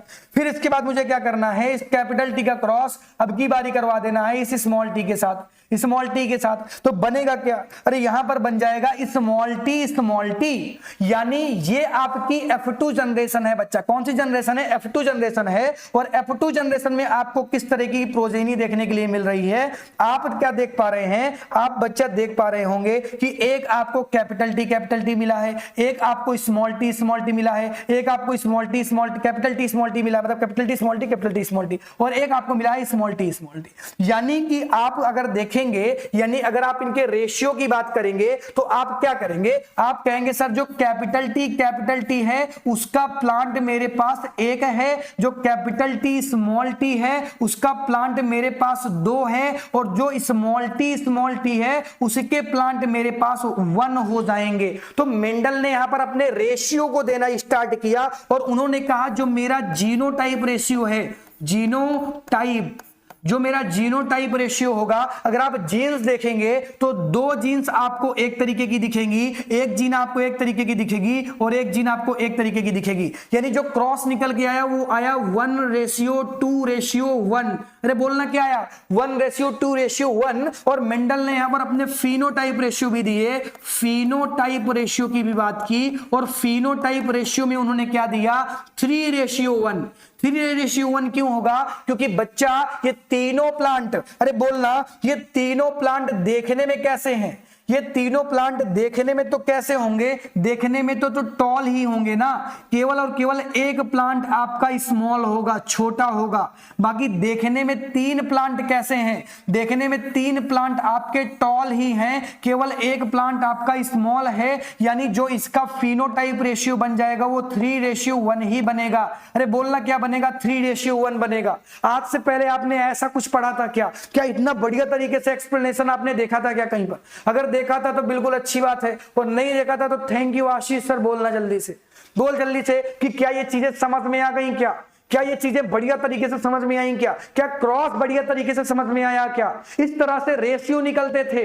देखने में तो ये प्लांट कैसे थे, देखने में तो ये अभी भी टॉल ही थे लेकिन इम्प्योर वाले थे, जीनो टाइप इनका अलग था, तो 1:2:1 इसका जीनोटाइप हो गया। वेरी इंपॉर्टेंट है ये दोनों बातें बहुत ही इंपॉर्टेंट है, क्योंकि बहुत बार पूछी गई है बोर्ड एग्जाम में, ये आपके एमसीक्यू क्वेश्चन में बहुत बारी पूछी जाती हैं चीजें, तो बहुत ही बढ़िया तरीके से चीजों को समझेंगे। हाँ, तो यहां से मैंने आपको क्या एक्सप्लेन किया, हाँ यहां से कुछ चीजें आपको समझानी है मुझे, फिर मैं आगे बढ़ूंगा। जरा ध्यान से देखो इसकी F1 जनरेशन, तो F1 जनरेशन यहां पर कैपिटल टी स्मॉल टी वाली है कि नहीं है, बता। F1 generation capital T small T वाली है, तो इसके पास जो एलील्स हैं, मैं कह सकता हूं कि इसकी एलील्स में कैपिटल टी भी है, इसकी एलील में स्मॉल टी भी है। यानी ये टॉल प्लांट भी हो सकता था, ये शॉर्ट प्लांट भी हो सकता था, लेकिन इसके बाद भी ये प्लांट कैसा है, इसके बाद भी ये प्लांट टॉल प्लांट है। तो यहीं से मेंडल ने अपना रूल दिया, लॉ ऑफ डोमिनेंट या डोमिनेंस। तो कहने का मतलब क्या है सर, कहने का मतलब यह है कि यहां पर दो तरीके की जीन है, एलील है। एक आपकी डोमिनेंट एलील है, इसको मैं डोमिनेंट एलील बोलता हूं, और एक आपकी रेसेसिव एलील है। तो मेंडल ने एक्सप्लेन किया, मेंडल ने कहा जब भी डोमिनेंट एलील, और अब मैंने पहले ही बता दिया कि डोमिनेंट एलील और रेसेसिव एलील क्या होती है, पीछे जाके देखना। तो जब भी डोमिनेंट एलील और रिसेसिव एलील एक साथ आएंगी तो हमेशा डोमिनेंट एलील्स जिस कैरेक्टर को कंटेन करती होगी वही व्यक्त होगा, बाकी जो रिसेसिव एलील्स कैरेक्टर को व्यक्त करती होगी वो नहीं कर पाएगी भाई। यानी जो कैपिटल टी थी वो तो कैपिटल टी टॉल के लिए जिम्मेदार था और स्मॉल टी शॉर्ट के लिए जिम्मेदार था, लेकिन यहां पर क्योंकि ये रिसेसिव एलील्स हैं तो रिसेसिव एलील्स कभी भी अपने कैरेक्टर्स को व्यक्त नहीं कर सकती। कब? जब डोमिनेंस आ जाए। डोमिनेंस का मतलब होता है डॉन, और डॉन जब तक रहेगा तो छोटे मोटे गुंडे अपने पावर को दिखाएंगे क्या? नहीं दिखाएंगे। तो जब तक डोमिनेंट एलील्स होंगी तब तक रिसेसिव एलील्स अपने पावर को नहीं दिखा पाएंगी और डोमिनेंट एलील्स का ही पावर दिखेगा, जैसे कि टॉल दिख रहा है यहां पर। तो F1 जनरेशन से आपकी जो F1 जनरेशन थी उसी से लॉ ऑफ डोमिनेंस का रूल निकल के आता है। वो कहां से निकल के आता है बच्चा? F1 जनरेशन से आता है और इसका एक्सप्लेनेशन लिखा हुआ है। बच्चे एक्सप्लेन अच्छी तरीके से रीड कर लेंगे, पढ़ लेंगे, आपको यही एक्सप्लेनेशन मिलेगा जो मैंने आपको बताया है कि यहां पर कैपिटल टी स्मॉल टी, यहां पर है तो कैपिटल टी स्मॉल टी, लेकिन इसके बाद भी ये प्लांट टॉल है क्योंकि कैपिटल टी आपकी डोमिनेंट एलील्स है और डोमिनेंट एलील्स ही अपने कैरेक्टर्स को व्यक्त करती हैं और कभी भी रिसेसिव अपने कैरेक्टर्स को नहीं व्यक्त कर पाती। लेकिन जब डोमिनेंट एलील्स को आप हटा देंगे तब रिसेसिव अपने कैरेक्टर्स को व्यक्त करती है। बोल, ये पहला रूल आपको समझ में आया क्या? अरे बोलना, लॉ ऑफ डोमिनेंस समझ में आएगा कि कहां से आया है? समझ में आ गया सर। अब देखो लॉ ऑफ सेग्रीगेशन, देखो कहां से समझ में आया। ये F2 जनरेशन से निकल के आता है। सर क्या कहता है जरा ध्यान से देख, तो इसके लिए मुझे F2 जनरेशन तुझे समझानी पड़ेगी ना कि मैंने क्या बताया तुझे F2 जनरेशन में।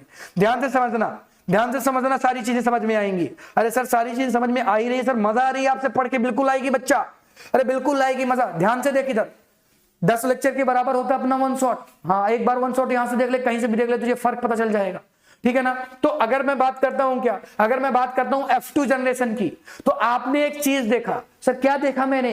कि जो आपके पास F1 जनरेशन में प्रोजेनी थी ना, तो उसने जब अपने आप को क्रॉस किया तो उसके गैमेट्स फॉर्म हुए। अरे बोलना, ये क्या थे? ये क्या थे? ये गैमिट थे कि नहीं थे? अरे गैमिट ही तो थे। तो जब गैमिट बनेंगे तो सर हमेशा वो जो कैरेक्टर होगा ना, उससे जब गैमिट्स बनते हैं तो गैमिट्स अलग अलग बनते हैं। हमेशा एक करेक्ट, जैसे होमोजाइगस है तो उसके एक गैमिट बनते हैं, लेकिन हेट्रोजाइगस में गैमिट अलग अलग हो जा रहे हैं और इन्हीं गैमिट के अलग अलग होने को ही सेग्रीगेशन बोलते हैं। हाँ, तो यहीं से सेग्रीगेशन वाला रूल निकल के आता है और वो रूल ये कहता है कि भैया क्या कहता है सर, क्या कहता है? वो रूल ये कहता है कि जब भी गैमिट फॉर्मेशन होता है, इस लॉ के अकॉर्डिंग जब भी गैमिट फॉर्मेशन होता है तो गैमिट फॉर्मेशन के दौरान जीन से दोनों एलील्स अलग अलग हो जाती हैं। कहने का मतलब यह है कि आपके पास कैपिटल टी स्मॉल टी था और जब भी आप इसका क्या बनाएंगे, जब भी आप इसके गैमिट्स बनाएंगे तो हमेशा जब इसके गैमिट बनेंगे तो इसके गैमिट बनने के दौरान ये कैपिटल टी अलग हो जाएगा और स्मॉल टी अलग हो जाएगा। इसी को हम लॉ ऑफ सेग्रीगेशन कहते हैं, जो कि अकॉर्डिंग टू F2 जनरेशन दिया गया था, यानी F2 पीढ़ी के हिसाब से दिया गया था ये चीज। तो इसको बताया गया, इसीलिए F2 जनरेशन में हमें F2 जनरेशन भी पढ़ना पड़ता है। तो मैंने आपको बताया ये अकॉर्डिंग टू F2 जनरेशन दिया गया था भाई। इसमें क्या कहा गया है कि जो आपके एलील्स के पेयर्स होते हैं ना, वो पेयर्स एकदम से सेपरेट हो जाते हैं। कब? During gamete formation. यही लॉ तो है कि जब भी गैमिट बनेंगे तो ये जो एलील्स हैं, ये दो एलील्स हैं कैपिटल टी और स्मॉल टी, ये सेपरेट हो जाएंगे, ये अलग हो जाएंगे। तो इसी को हम क्या कहते हैं? लॉ ऑफ सेग्रीगेशन कहते हैं या प्योरिटी ऑफ गैमिट्स कहते हैं। गैमिट्स की प्योरिटी, हमेशा गैमिट्स प्योर होते हैं, इंडिविजुअल लॉ है, कभी भी गलत नहीं होगा। आगे आप देखेंगे क्लास 12 में पढ़ेंगे लॉ ऑफ डोमिनेंस गलत होता है कुछ केसेस में, आगे आप पढ़ेंगे, इसके बारे में हमें चर्चा यहां पे नहीं करनी है, लेकिन ये कभी गलत नहीं होगा। हमेशा गैमेट्स अलग होंगे बच्चा, हमेशा गैमेट्स अलग होंगे। आ जाओ आगे बढ़ते हैं भाई, आगे बढ़ते हैं। डाई हाइब्रिड क्रॉस की बात करते हैं। किसकी बात करने वाले हैं? डाई हाइब्रिड क्रॉस की बात करने वाले हैं। डाई का मतलब ये है कि इस बार आप दो कैरेक्टर्स की स्टडी करने वाले हैं, यानी आप इस बार दो जीन्स की स्टडी करने वाले हैं और उसकी स्टडी के दौरान कौन से रूल्स निकलेंगे वो आप देखने वाले। जो थर्ड रूल्स बचता है ना मेंडल का, एक दो तो पढ़ लिए हमने, दो लॉ तो पढ़ लिए, एक एक और बचा हुआ थर्ड नंबर, वो third number dihybrid cross पे निकल के आया था, तो उसे मैं एक्सप्लेन करने वाला हूं, बढ़िया तरीके से एक्सप्लेनेशन देने वाला हूं, कहीं पर कोई भी प्रॉब्लम नहीं होगी। इन्होंने क्या किया, इन्होंने दो जीन के कैरेक्टर की स्टडी की। सर कैसे स्टडी की, देख इन्होंने जो पहला कैरेक्टर लिया था वो कलर ऑफ सीड लिया, कलर ऑफ द सीड यानी सीड का कलर क्या लिया, जो आपकी सीड थी ना उसका कलर इन्होंने लिया। चलो आ जाओ इसको लिख लेते हैं भाई, इसको समझा देता हूं बढ़िया तरीके से। इन्होंने पहला जो कैरेक्टर लिया था वो सीड के कलर का लिया, सीड के कलर का लिया। अब दूसरा जो कैरेक्टर इन्होंने लिया था शेप ऑफ सीड लिया, दूसरा कैरेक्टर क्या था, शेप ऑफ सीड था, शेप ऑफ सीड था। इन दोनों कैरेक्टर को लिया। आपको पता है एक कैरेक्टर ना दो अलग अलग कैरेक्टर को, दो अपोजिट कैरेक्टर को कंटेन करता है, यानी जो यहां पर सीड का कलर इन्होंने लिया था ना बच्चा, जो सीड का कलर लिया था उसके भी दो कैरेक्टर इससे निकल के आ जाएंगे और दो इससे निकल के आ जाएंगे। कैसे, देखो सीड के कलर में ना इन्होंने क्या रखा, सीड के कलर में इन्होंने एक तो येलो कलर रखा, एक तो येलो कलर रखा और एक तो ग्रीन कलर रखा। कौन सा कलर, एक तो ग्रीन कलर रखा, एक तो ग्रीन कलर रखा। और शेप के सीड की, जब मैं शेप की बात करता हूं, एक तो राउंड शेप था, एक तो राउंड शेप था और एक व्रिंकलेट था, ठीक है ना, कैसा था, एक व्रिंकलेट था, ठीक है ना। तो ये इन्होंने दो कैरेक्टर इसके बना दिए, दो इसके बना दिए। इसको हम कैपिटल Y और कैपिटल Y से इंडिकेट करते हैं, इसे हम स्मॉल y और स्मॉल y से इंडिकेट करते हैं, इसे हम कैपिटल R और कैपिटल R से इंडिकेट करते हैं, जबकि इसे हम small r and small r से इंडिकेट करते हैं। ये तो बात हुई कि इन्होंने क्या लिया था। अब इसका क्रॉस करवाना है, क्या करवाना है, इसका क्रॉस करवाना है। तो आ जाओ, इसका क्रॉस के लिए ना कुछ बातें आपको ध्यान देनी पड़ेगी। सर क्या बातें ध्यान देनी पड़ेगी, तो ध्यान देगा ना तो सारी चीजें समझ में आएंगी। ध्यान से देखना, जब भी आप क्रॉस करवाएंगे तो क्रॉस करवाने का रूल ये होता है कि एक तरफ आपको डोमिनेंट कैरेक्टर रखने, एक तरफ आपको रिसेसिव कैरेक्टर रखने हैं। तो जरा ध्यान से देखना कि डोमिनेंट कैरेक्टर क्या क्या है जिसमें कैपिटल लेटर आता हो, यानी ये आपका डोमिनेंट कैरेक्टर हो गया, ये आपकी डोमिनेंट जीन हो गई और ये भी आपकी डोमिनेंट जीन हो गई, ठीक है ना, और ये आपकी रिसेसिव जीन हो गई और ये भी आपकी क्या हो गई, रिसेसिव जीन हो गई। तो आपको एक चीज समझ में आई है कि येलो कलर को और राउंड शेप को एक तरफ रख दो और ग्रीन को और व्रिंकलेट को एक तरफ रख दो, ठीक है ना। ऐसा रूल होता है हमेशा, क्रॉस कराने से पहले आपको ये चीजें पता होनी चाहिए। तो हमने क्या किया ना, अरे बोलना, हमने क्या किया, हमने क्या किया कि एक तरफ लिख दिया, एक तरफ लिख दिया कैपिटल Y और कैपिटल Y जो कि येलो कलर के लिए है, और कैपिटल R और कैपिटल R जो कि राउंड शेप के लिए है। ये हमने डोमिनेंट कैरेक्टर को एक तरफ लिख दिया, ठीक है ना। ये कौन से कैरेक्टर्स हैं, डोमिनेंट कैरेक्टर्स हैं। और दूसरे कैरेक्टर्स जो कि क्या थे, जो कि थे small y and small y और small r and small r, यानी कि ग्रीन और व्रिंकलेड, इन दोनों को हमने अलग रख दिया। रीजन क्या है बच्चा, रीजन ये है कि एक तरफ डोमिनेंट कैरेक्टर को रखना था, एक तरफ इनडोमिनेंट कैरेक्टर यानी कि रिसेसिव कैरेक्टर्स को रखना था। तो ये तो हमने लिख दिया क्या, ये तो हमने लिख दिया इसका जीनोटाइप। अरे बोलना, क्या लिख दिया, ये हमने इसका लिख दिया जीनोटाइप। ये हमने इसको क्या बताया कि ये हो गया इसका जीनोटाइप। और जीनोटाइप लिखने के बाद आप क्या करते हैं, जीनोटाइप लिखने का रूल क्या होता है कि एक साइड आपको लिखने हैं डोमिनेंट कैरेक्टर्स, यानी डोमिनेंट जीन आपको एक साइड रखनी है और रिसेसिव जीन आपको दूसरे साइड रखनी है। ये रूल्स होते हैं किसी भी जीनोटाइप्स को लिखने के, क्रॉस में जीनोटाइप्स को लिखने के। फिर आपको क्या करना है बच्चा, ये हो गया क्या, अब आपको गैमिट फॉर्मेशन करनी है। अरे बोल, क्या बनानी है, गैमिट बनानी है। तो गैमिट बनाने के लिए आपको पता है कि होमोजाइगस है, हेट्रोजाइगस है। होमोजाइगस में आपको एक गैमिट बनेगी, कैसे कि कैपिटल Y और कैपिटल Y की एक जीन चली, सॉरी एक एलील्स यहाँ पे चलाएगा, तो ये कैपिटल Y हो गया। और कैपिटल R कैपिटल R का एक चलाएगा तो एक कैपिटल R हो गया। यानी यहां पर जो बनने वाला वो है आपका क्या, अरे बोलना क्या है, बनने वाले जो गैमेट्स हैं वो कैपिटल वाई और स्मॉल आर बनेगा। सर दो क्यों बन जाएंगे? क्योंकि कैपिटल वाई आपकी येलो कलर के लिए और आप आर जो राउंड कलर के लिए जिम्मेदार होगा। ठीक है ना, इतनी बातें समझ में आती हैं क्या? हाँ सर आती हैं। अब आगे देखो भाई, आगे देखो, यहां पर जो कैरेक्टर बनेगा वो बनेगा small Y and small R. Small Y और स्मॉल आर किसके लिए जिम्मेदार है? आप सभी बच्चों को पता होगा। स्मॉल वाई जो है वो है आपके ग्रीन कलर के लिए और स्मॉल आर व्रिंकलेट के लिए है। तो ये जो मैंने बनाए हैं, ये मैंने क्या बना दिए बच्चा? ये मैंने इसके गैमिट बना दिए। अरे बोलना क्या बनाए हैं? ये मैंने इसका गैमिट बनाया है। अरे बच्चा क्या बनाया है? इसका गैमिट बना दिया है भाई। क्या बनाया बच्चा? इसका ना गैमिट बना दिया है। ठीक, चला जाए इसको दूसरे कलर से लिख लेते हैं। तो इसका ये गैमिट है, ये इसका क्या हो जाएगा बच्चा? ये इसका गैमिट हो जाएगा। बोलना क्या है? ये इसका गैमिट हो जाएगा। तो इसके गैमिट इस तरह से बन गए। अब गैमिट को फ्यूज करवाना पड़ेगा F1 जनरेशन बनाने के लिए, यानी इन दोनों गैमिट का फ्यूजन भी जरूरी है, फ्यूज करवाना पड़ेगा। सर कैसे करवाएंगे? ध्यान से देखना। देख, इसको इससे मिला दिया तो बना क्या भाई? क्या बन गया बता? यहां पर बन गया capital Y small Y capital R small R. देख, कैपिटल आर कैपिटल वाई यहां से आ गया और स्मॉल वाई स्मॉल आर यहां से आ गया। इस तरह से इसकी F1 जनरेशन बन गई। अरे बोलना क्या बन गई? इसकी F1 जनरेशन इस तरह से बन जाती है बच्चा। इसकी F1 जनरेशन इस तरह से बन जाती है। ये इसकी F1 जनरेशन है। इसको मैं क्या कहूंगा? ये इसकी F1 जनरेशन है, F1 जनरेशन। तो इस तरह से मैंने इसके क्या बना दी? F1 जनरेशन बना दी। और F1 जनरेशन बनाने के बाद अगर आप F1 जनरेशन में देखेंगे तो ये प्लांट कैसा होना चाहिए बता? अरे बोलना कैसा होना चाहिए? देखिए कैपिटल वाई और स्मॉल वाई है कि नहीं? कैपिटल वाई किसके लिए जिम्मेदार है? कैपिटल वाई येलो कलर के लिए और स्मॉल वाई ग्रीन कलर के लिए। लेकिन जो येलो कलर था वो डोमिनेंट था, यानी यहां पर जो कलर आएगा वो येलो ही आएगा, येलो कलर ही आएगा। और यहां पर राउंड ही आएगा, राउंड, क्योंकि राउंड आपका डोमिनेंट कैरेक्टर था। यानी F1 जनरेशन में जो आपको प्लांट मिला वो येलो कलर और राउंड शेप का मिला। येलो कलर उसका प्लांट का कलर, सीड का कलर था और राउंड शेप की वो सीड थी। किस शेप की थी? राउंड शेप की वो सीड थी। इतनी बातें आपको समझ में आई क्या? अगर आपको इतनी बातें समझ में आती हैं तो अब इसकी क्या बनानी पड़ेगी? F2 generation. इसकी F2 जनरेशन बनानी पड़ेगी और यहीं से आपका रूल निकल के आएगा।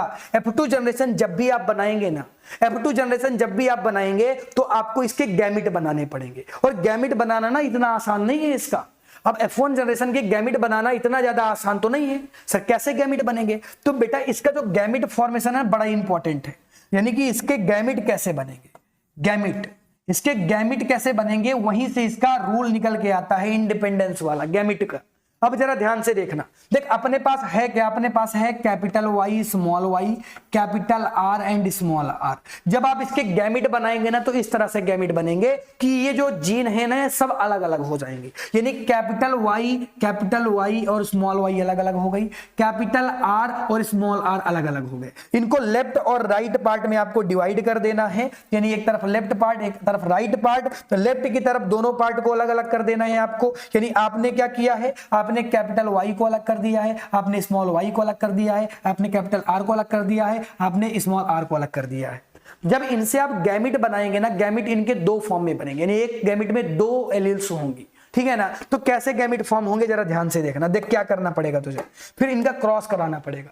यानी ये जो कैपिटल वाई है ना, कैपिटल वाई, ये कैपिटल वाई इस कैपिटल आर के साथ भी क्रॉस कर सकती है और यही कैपिटल वाई इस स्मॉल आर के साथ भी क्रॉस कर सकती है। बोल कर सकती है कि नहीं?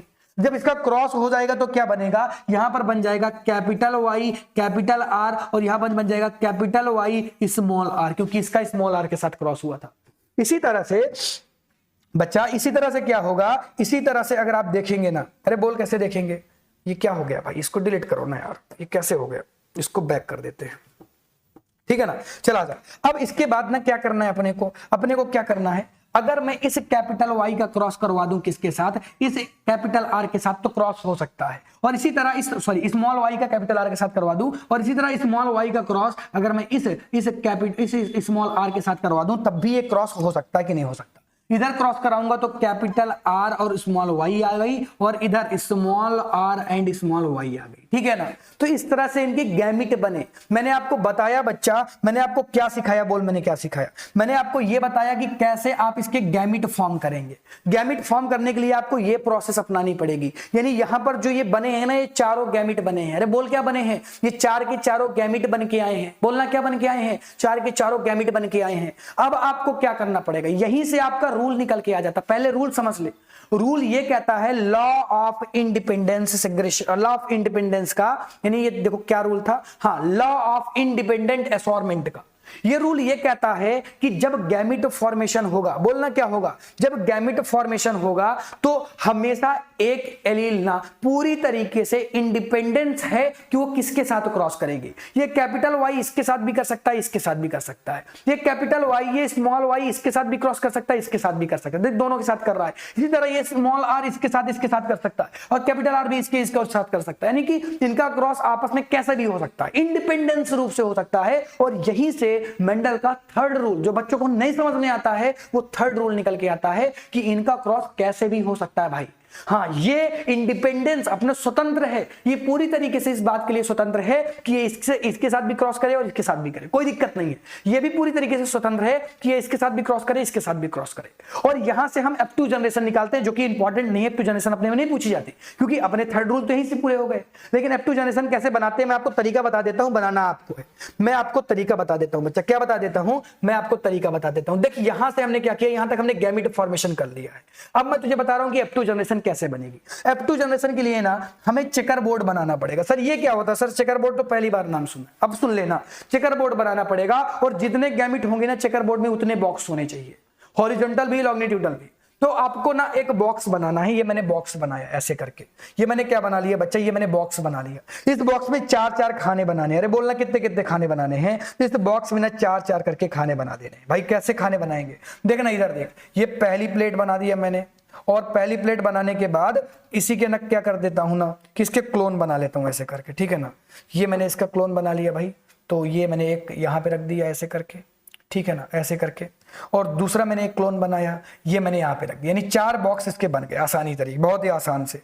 और इसी तरह से 4 बॉक्स मैं यहाँ पे बना लूंगा, ऊपर की तरफ भी होने चाहिए, नीचे की तरफ भी होने चाहिए। पहला बॉक्स हो गया भाई, ये दूसरा बॉक्स हो गया भाई, और ये तीसरा बॉक्स हो गया भैया। हो गया कि नहीं हो गया, अरे बोलना हो गया कि नहीं हो गया, ठीक है ना। तो ये तो बहुत आसान है सर, हाँ ये तो बनाना आसान है, 4-4 का बॉक्स बना लेना है। अब इनको ना इसी ऑर्डर में यहाँ पे लिख दे, इनको ना इसी ऑर्डर में यहाँ पे लिख दे। कैसे लिखना सर बताइए ना, सर बताइए ना, प्लीज बताइए ना, बता रहा हूं ना। देख, कैपिटल वाई कैपिटल आर लिखा है, फिर लिखा है कैपिटल वाई स्मॉल आर, फिर लिखा है कैपिटल आर स्मॉल वाई, फिर लिखा है small R and small R. क्या लिखा है, small R and small Y लिखा हुआ है। इसी तरह से यहां पर भी capital R capital Y capital R, capital Y small R, capital R small Y, और स्मॉल आर स्मॉल वाई करके हो गया। देख, डिटेल में लेक्चर दे रहा हूं, बहुत ही बढ़िया तरीके से एक चीजें एक्सप्लेन कर रहा हूं। बच्चों को अगर 0 आता है ना तो तब भी सब कुछ आएगा, तब भी सब कुछ आएगा, तुझे कहीं पर टेंशन नहीं लेनी, ठीक है ना। अब देखो क्रॉस कैसे होगा,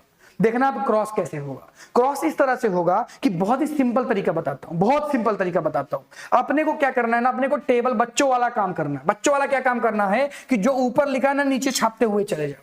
कैसे, यहां पर लिखा है capital Y capital R, capital Y capital R, capital Y capital R, capital Y capital R. लिखा है कि नहीं लिखा, सर लिखा है। इधर लिखा है capital Y small R, capital Y small R, capital Y small R, capital Y small R. इधर लिखा है capital R small Y, capital R small Y, capital R small Y. ये तो सर बहुत आसान है। सर छापना है क्या, और छापने में सर ना बहुत माहिर है हम लोग।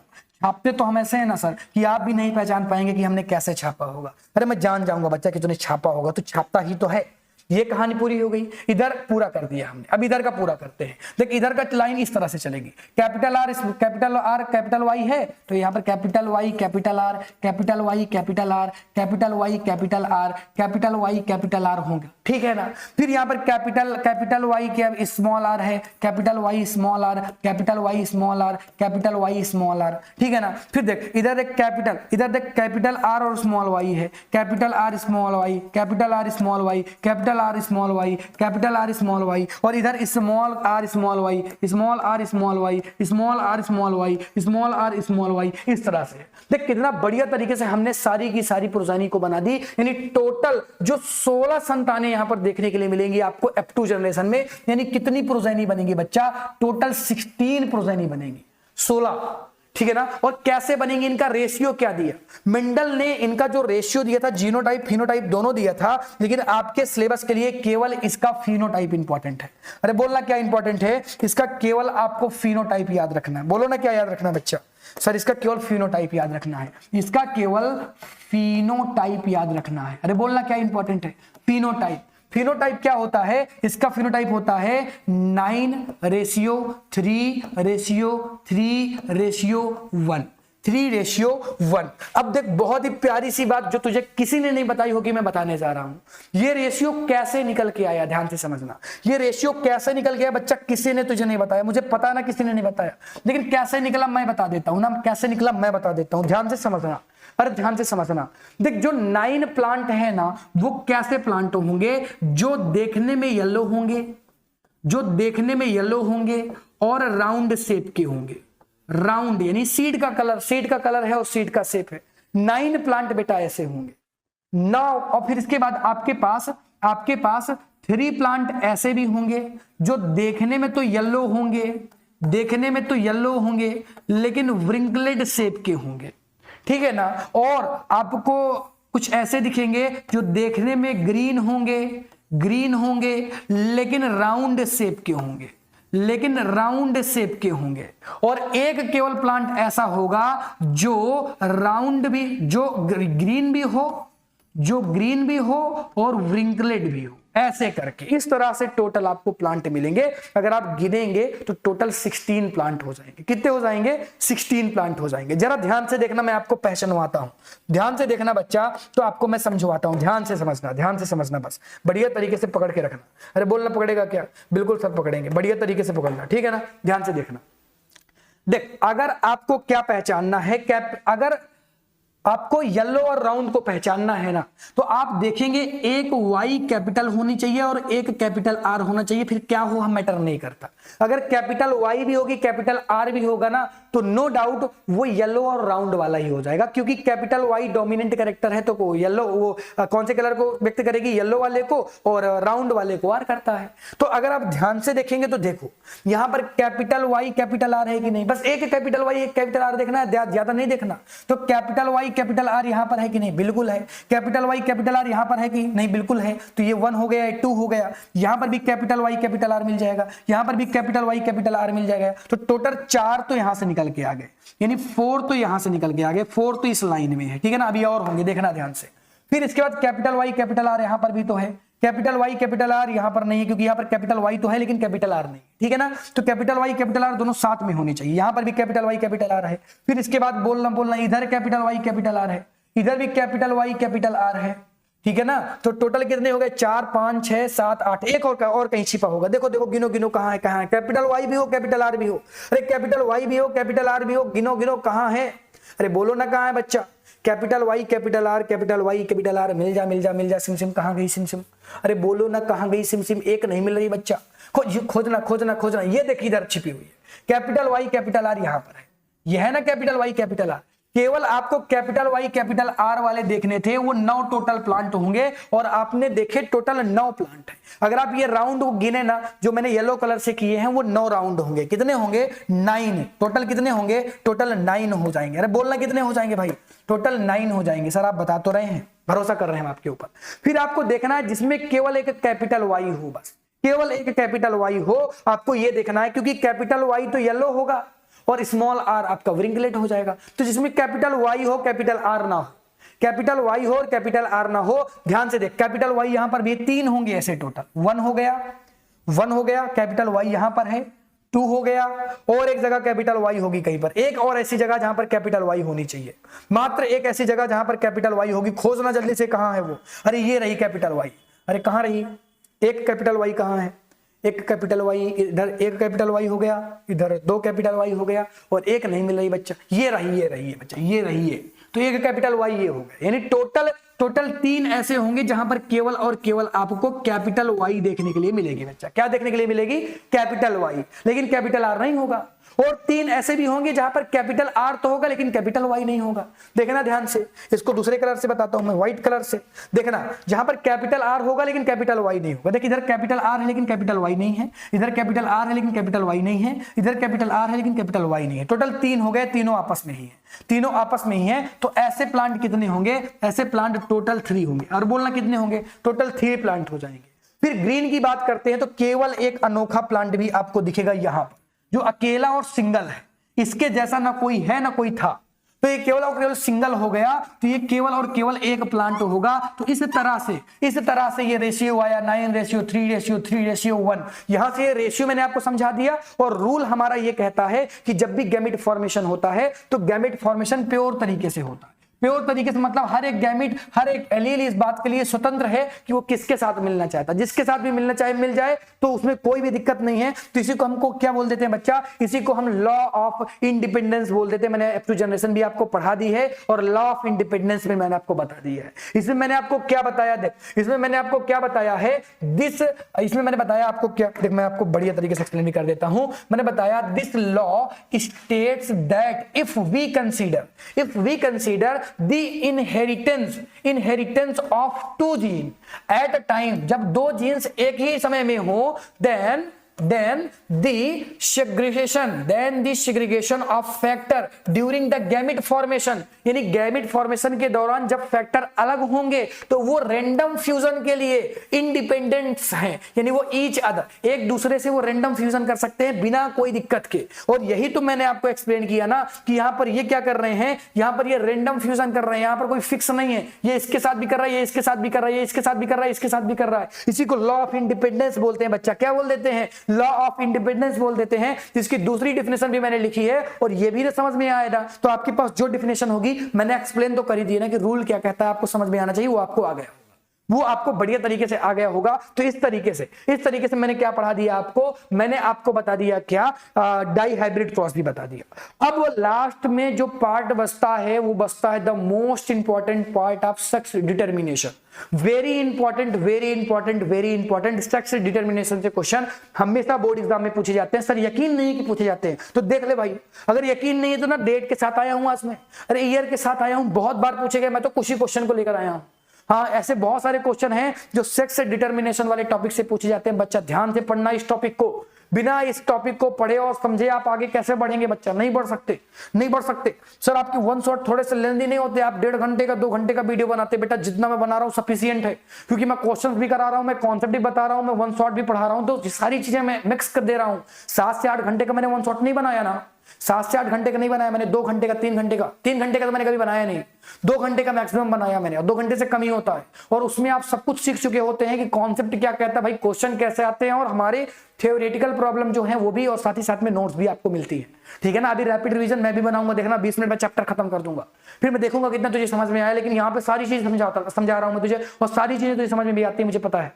ठीक है ना। चला जा, अब कमेंट कर दे सर आशीष सर आप बढ़िया समझाते हैं, कमेंट कर जल्दी से। आगे बढ़ें क्या, अरे आगे बढ़ें क्या, बोलना आगे बढ़े क्या। चला जा आगे बढ़ते हैं। अब हम बात करने वाले हैं सेक्स डिटर्मिनेशन की। कहने का मतलब क्या है सर, कहने का मतलब ये है कि देख, कहने का मतलब ये है कि पेरेंट के बाद जब हम पैदा होते हैं ना, तो कैसे डिसाइड होता होगा कि जो आने वाली संतान है यानी प्रोजेनी है, वो मेल होगी कि फीमेल होगी, ये कैसे डिसाइड होता है। इसी को हम पढ़ने वाले हैं सेक्स डिटर्मिनेशन में।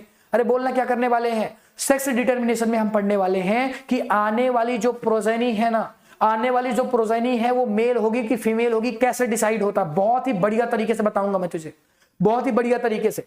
उससे पहले कि मैं तुझे ये समझाऊं, उससे पहले मुझे एक बात आपको समझानी पड़ेगी। क्या, मुझे आपको बताना पड़ेगा कि सेक्स क्रोमोसोम्स क्या होते हैं, और सेक्स क्रोमोसोम्स के अलावा भी कोई क्रोमोसोम्स होते हैं क्या। बेटा बिल्कुल, आपके जो क्रोमोसोम्स होते हैं ना बच्चा, मैंने कहा था ना आपको क्रोमोसोम की स्टडी आगे भी करवाऊंगा। जो आपके क्रोमोसोम होते हैं ना, टोटल कितने होते हैं, टोटल 46 क्रोमोसोम होते हैं। अरे बोलना कितने होते हैं, टोटल 46 होते हैं। बोलना कितने होते हैं, टोटल 46 होते हैं। 46 में केवल 2 क्रोमोसोम्स ऐसे क्रोमोसोम्स हैं जो सेक्स क्रोमोसोम्स होते हैं। अरे बोलना कैसे होते हैं? जो सेक्स क्रोमोसोम्स होते हैं 2, बाकी के बचे हुए 44 ऑटोसोम क्रोमोसोम्स कहलाते हैं बच्चा। यानी ऐसे क्रोमोसोम्स जिनका सेक्स से कोई रिलेशन नहीं है, यानी मेल और फीमेल से कोई रिलेशन ना होता, तो उसको हम क्या कहते हैं? उसे हम कह देते हैं ऑटोसोमल क्रोमोसोम्स। और ऐसे क्रोमोसोम्स जिनका सेक्स से रिलेटेड होता है, यानी कि कहने का मतलब ये कि मेल और फीमेल से रिलेशन होता है, तो हम कह देते हैं बच्चा कि वो आपका क्या हो जाएगा? सेक्स क्रोमोसोम्स हो जाएंगे। बोल, इतनी बातें क्लियर हैं क्या? इतनी बातें समझ में आती हैं क्या? तो मैंने आपको क्या समझाया? मैंने आपको समझाया कि देखो, वैसे जब मैं सेक्स क्रोमोसोम्स की बात करता हूं तो हमेशा ये 2 पेयर्स में होते हैं। कितने होते हैं? 2 होते हैं। 2 पेयर्स में नहीं होते, 2 क्रोमोसोम होते हैं। 2 क्रोमोसोम्स होते हैं। और 2 क्रोमोसोम्स कैसे होते हैं? 2 क्रोमोसोम में पहला नंबर आएगा X और दूसरा नंबर है Y। क्या है? X और Y। अब मैं इसकी कहानी बाद में बताऊंगा सेक्स क्रोमोसोम की। पहले तुझे ये समझना पड़ेगा कि जो सेक्स क्रोमोसोम्स होते हैं, अरे बोलना क्या होता है? जो सेक्स क्रोमोसोम्स होते हैं वो क्या होते हैं, और जो ऑटोसोमल क्रोमोसोम्स होते हैं वो क्या होते हैं। देख, ऐसे क्रोमोसोम्स जिसमें सेक्स डिटर्मिनेशन डिपेंड करता है उन्हें सेक्स क्रोमोसोम्स कहते हैं, like X and Y chromosome. ये मेल और फीमेल में सिमिलर ट्रेट्स। रुक जाए, यहां पर गलत हो गई चीजें। देख इधर क्या हो गया ना, देख इधर थोड़ा सा सही कर लेना भाई। इधर चीजें थोड़ा सा मिस्टेक हुई हैं और थोड़ा सा नहीं ना, पूरा का पूरा पलट गया। कैसे पलट गया? इधर हम ना ऑटोसोम्स की बात नहीं करते, इधर ऑटोसोम्स नहीं है बच्चा। रुक जा, मैं सही कर देता हूं इसको ताकि तुझे प्रॉब्लम ना हो कहीं पर, ठीक है ना। ये बच्चा इधर क्या है ना, इधर आपका सेक्स क्रोमोसोम है बताया गया, इस साइड आपका सेक्स क्रोमोसोम बताया गया है, और इस साइड आपका ऑटोसोमल क्रोमोसोम्स बताए गए हैं। कौन से क्रोमोसोम्स? ऑटोसोमल क्रोमोसोम्स बताए गए हैं। तो यहां पर आप क्या सीखेंगे? यहां पर आप सीख रहे होंगे ऑटोसोमल क्रोमोसोम्स के बारे में, और यहां पर मैं आपको बताऊंगा सेक्स क्रोमोसोम के बारे में, क्रोमोसोम के बारे में बच्चा। तो ऐसे क्रोमोसोम्स जो सेक्स डिटर्मिनेशन पर डिपेंड नहीं करते, यानी ये कभी भी डिसाइड नहीं करते कि आने वाली प्रोजेनी मेल होगी या फीमेल होगी, यानी इनका कोई संबंध तुझसे और मतलब मेल और फीमेल से नहीं है। ये मेल में भी क्रोमोसोम्स होते हैं, फीमेल में भी होते हैं। ऐसे क्रोमोसोम्स जो दोनों में पाए जाएं, यानी ऐसे क्रोमोसोम्स जो मेल में भी होते हैं और फीमेल्स में भी होते हैं, उन्हें हम ऑटो क्रोमोसोम्स बोलते हैं। और ये टोटल कितने होते हैं? 44 होते हैं। या पेयर में कितने होते हैं? 22 पेयर्स होते हैं इनके। अरे बोलना, पेयर कितने हैं? 22 पेयर हैं। और टोटल कितने होते हैं? 44 होते हैं। तो नंबर में 44 है लेकिन पेयर्स में 22 हैं। 22 इंटू 2 कर दोगे तो 44 हो जाएगा। ये सब क्या होते हैं? ऑटोसोमल होते हैं, जिनसे कभी भी मेल और फीमेल का मतलब ही नहीं है, मतलब कौन मेल कौन फीमेल मतलब ही नहीं अपने को। लेकिन ऐसे क्रोमोसोम्स जो मेल और फीमेल में अलग अलग होते हैं और यही डिसाइड करते हैं कि आने वाली प्रोजेनी मेल होगी या फीमेल होगी, तो उन्हें हम सेक्स क्रोमोसोम्स कहते हैं। यानी सेक्स डिटर्मिनेशन में बहुत बड़ा इनका रोल है। अगर मैं मेल फीमेल लिखता हूं तो कैपिटल एक्स और कैपिटल एक्स से लिखूंगा, और मेल की बात करूंगा तो कैपिटल एक्स और वाई से करता हूं, कैपिटल एक्स और वाई से करता हूं। और ह्यूमंस में हमेशा ये 1 पेयर्स में होते हैं, ह्यूमन में हमेशा ये 1 पेयर में होते हैं। ध्यान से समझ, मैं दोबारा से अपने टॉपिक में आता हूं। मैंने आपको सेक्स डिटर्मिनेशन में क्या बताया कि यहां पर हम डिसाइड करने वाले हैं कि मेल बनने वाला कि फीमेल बनने वाला। सर कैसे डिसाइड करेंगे? देख, ऐसे डिसाइड करेंगे कि अपने को ना एक तरफ मेल लिखना है। अरे बोलना क्या लिख देंगे? मेल के जो क्रोमोसोम्स होते हैं मैंने बताया एक्स और वाई, और एक होता है फीमेल, एक होता है क्या? एक होता है फीमेल। अरे बोलना क्या? फीमेल में क्या है? एक्स और एक्स। अगर मैं देखूंगा तो 1 पेयर ही होगा, मेरे अंदर भी 1 पेयर है। अरे मेरे अंदर का फीमेल वाला होगा क्या? मेरे अंदर मेल वाला है ना, तेरे अंदर भी मेल वाला होगा। फीमेल है तो फीमेल वाला होगा। यानी दोनों साथ में नहीं हो सकते, कोई एक ही होगा। दोनों साथ में नहीं हो सकते, कोई एक ही होगा। ये चीज डिसाइड करती है भैया कि आने वाली प्रोजेनी मेल होगी या फीमेल होगी। कैसे सर? तो देख, ऐसे डिसाइड करेगी। ये तो मैंने इसका जीनोटाइप लिख दिया, ये मैंने इसका जीनोटाइप लिख दिया। क्रॉस करवाने का रूल सर आपने क्या बताया था कि पहले आपको क्या बनाना पड़ेगा? गैमिट बनाने पड़ेंगे। अरे बोलना क्या बनाने पड़ेंगे? गैमिट। यानी इसके 2 गैमिट बनेंगे कि नहीं? क्यों सर 2 गैमिट बनेंगे? क्योंकि ये हेट्रोजाइगस है, इसके 2 गैमिट बन जाएंगे, एक्स और वाई। देख, बुकों में हमेशा ये ऐसा लिखा रहता है ना, एक्स और एक्स, लेकिन बेटा ये गलत है, क्योंकि इसके गैमिट तो एक ही बनेंगे ना। लेकिन तू ऐसा ही कर, क्योंकि बुक में लिख रखा है तो एक्स और एक्स गैमिट बना दे, एक्स और एक्स गैमिट बना दे। देख, मैं फिर अपना वाला भी बताता हूं, पहले बुक वाला कर ले। देखना, तो अब ये तो आपके गैमिट बन गए। अरे बोलो, ये हमने क्या बना दिए भाई? ये हमने गैमिट बना दिए। अरे बोलना क्या बना दिए? ये हमने गैमिट बना दिए। अब इनका क्रॉस करवा देंगे। सर कैसे करवाएंगे? इस x का क्रॉस इसके साथ करा दे तो क्या बन जाएगा? x और x बन जाएगा। अरे बोलना बच्चा, क्या बन जाएगा?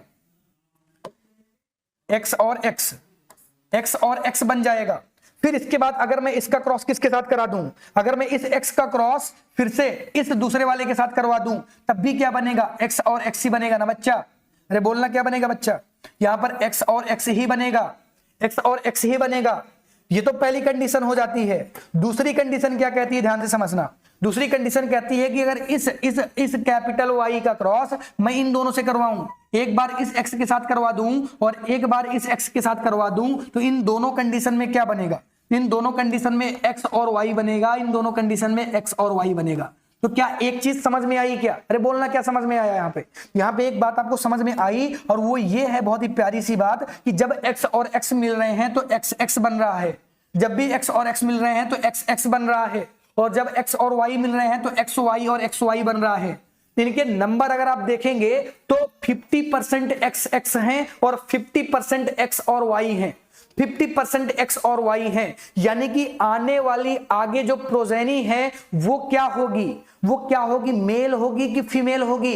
ये डिसाइड होता है किसके ऊपर? अरे बोलना किसके ऊपर डिसाइड है? ये कौन डिसाइड करता है भाई? ये डिसाइड करने वाला बंदा है मेल। अरे बोलना कौन है? मेल।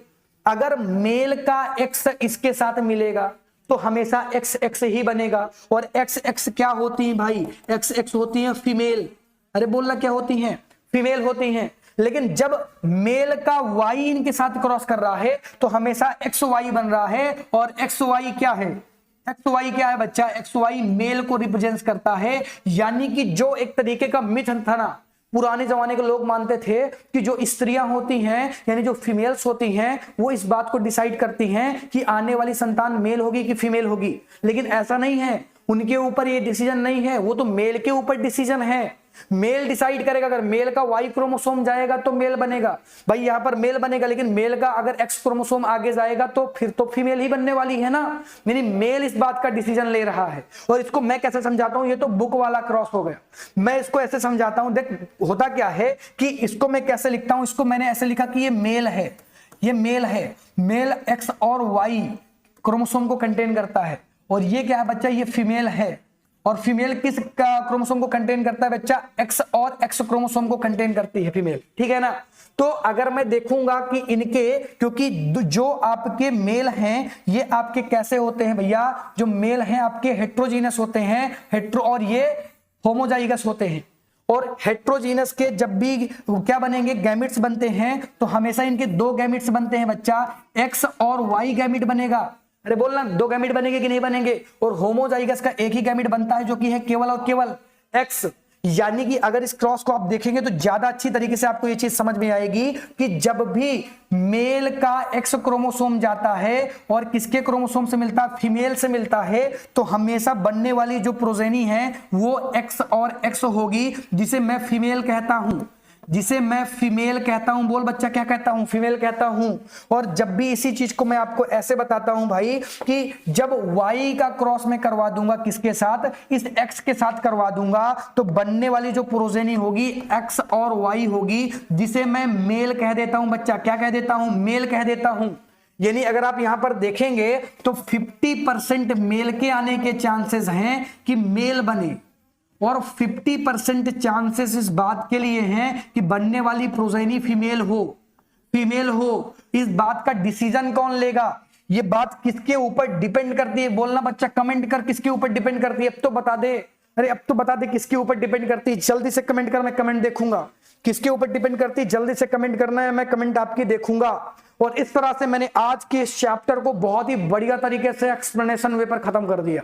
सारे क्वेश्चंस बता दिए, सारे थ्योरेटिकल प्रॉब्लम बता दिए, आपको सारे कॉन्सेप्ट बता दिए, आपको सारे क्रॉस बता दिए। अब आपको इस पूरे के पूरे चैप्टर में कहीं पर कोई प्रॉब्लम नहीं होगी। आज का चैप्टर यहीं से खत्म होता है, और सभी बच्चों से यह रिक्वेस्ट है कि बच्चा एक बार जरूर से जरूर कमेंट करेंगे। आपकी कमेंट बहुत इंपॉर्टेंट है हमारे लिए। चैनल को लाइक एंड सब्सक्राइब कर देंगे, और ऐसे ही कंप्लीट साइंस के वन शॉट हमारे चैनल पर अपलोडेड हैं, जाकर जरूर विजिट करें, प्लेलिस्ट जरूर देखें। Thank you so much for watching. Tata bye bye. मिलता हूं आपसे जल्द ही एक नए लेक्चर के साथ बच्चा। बाय टाटा।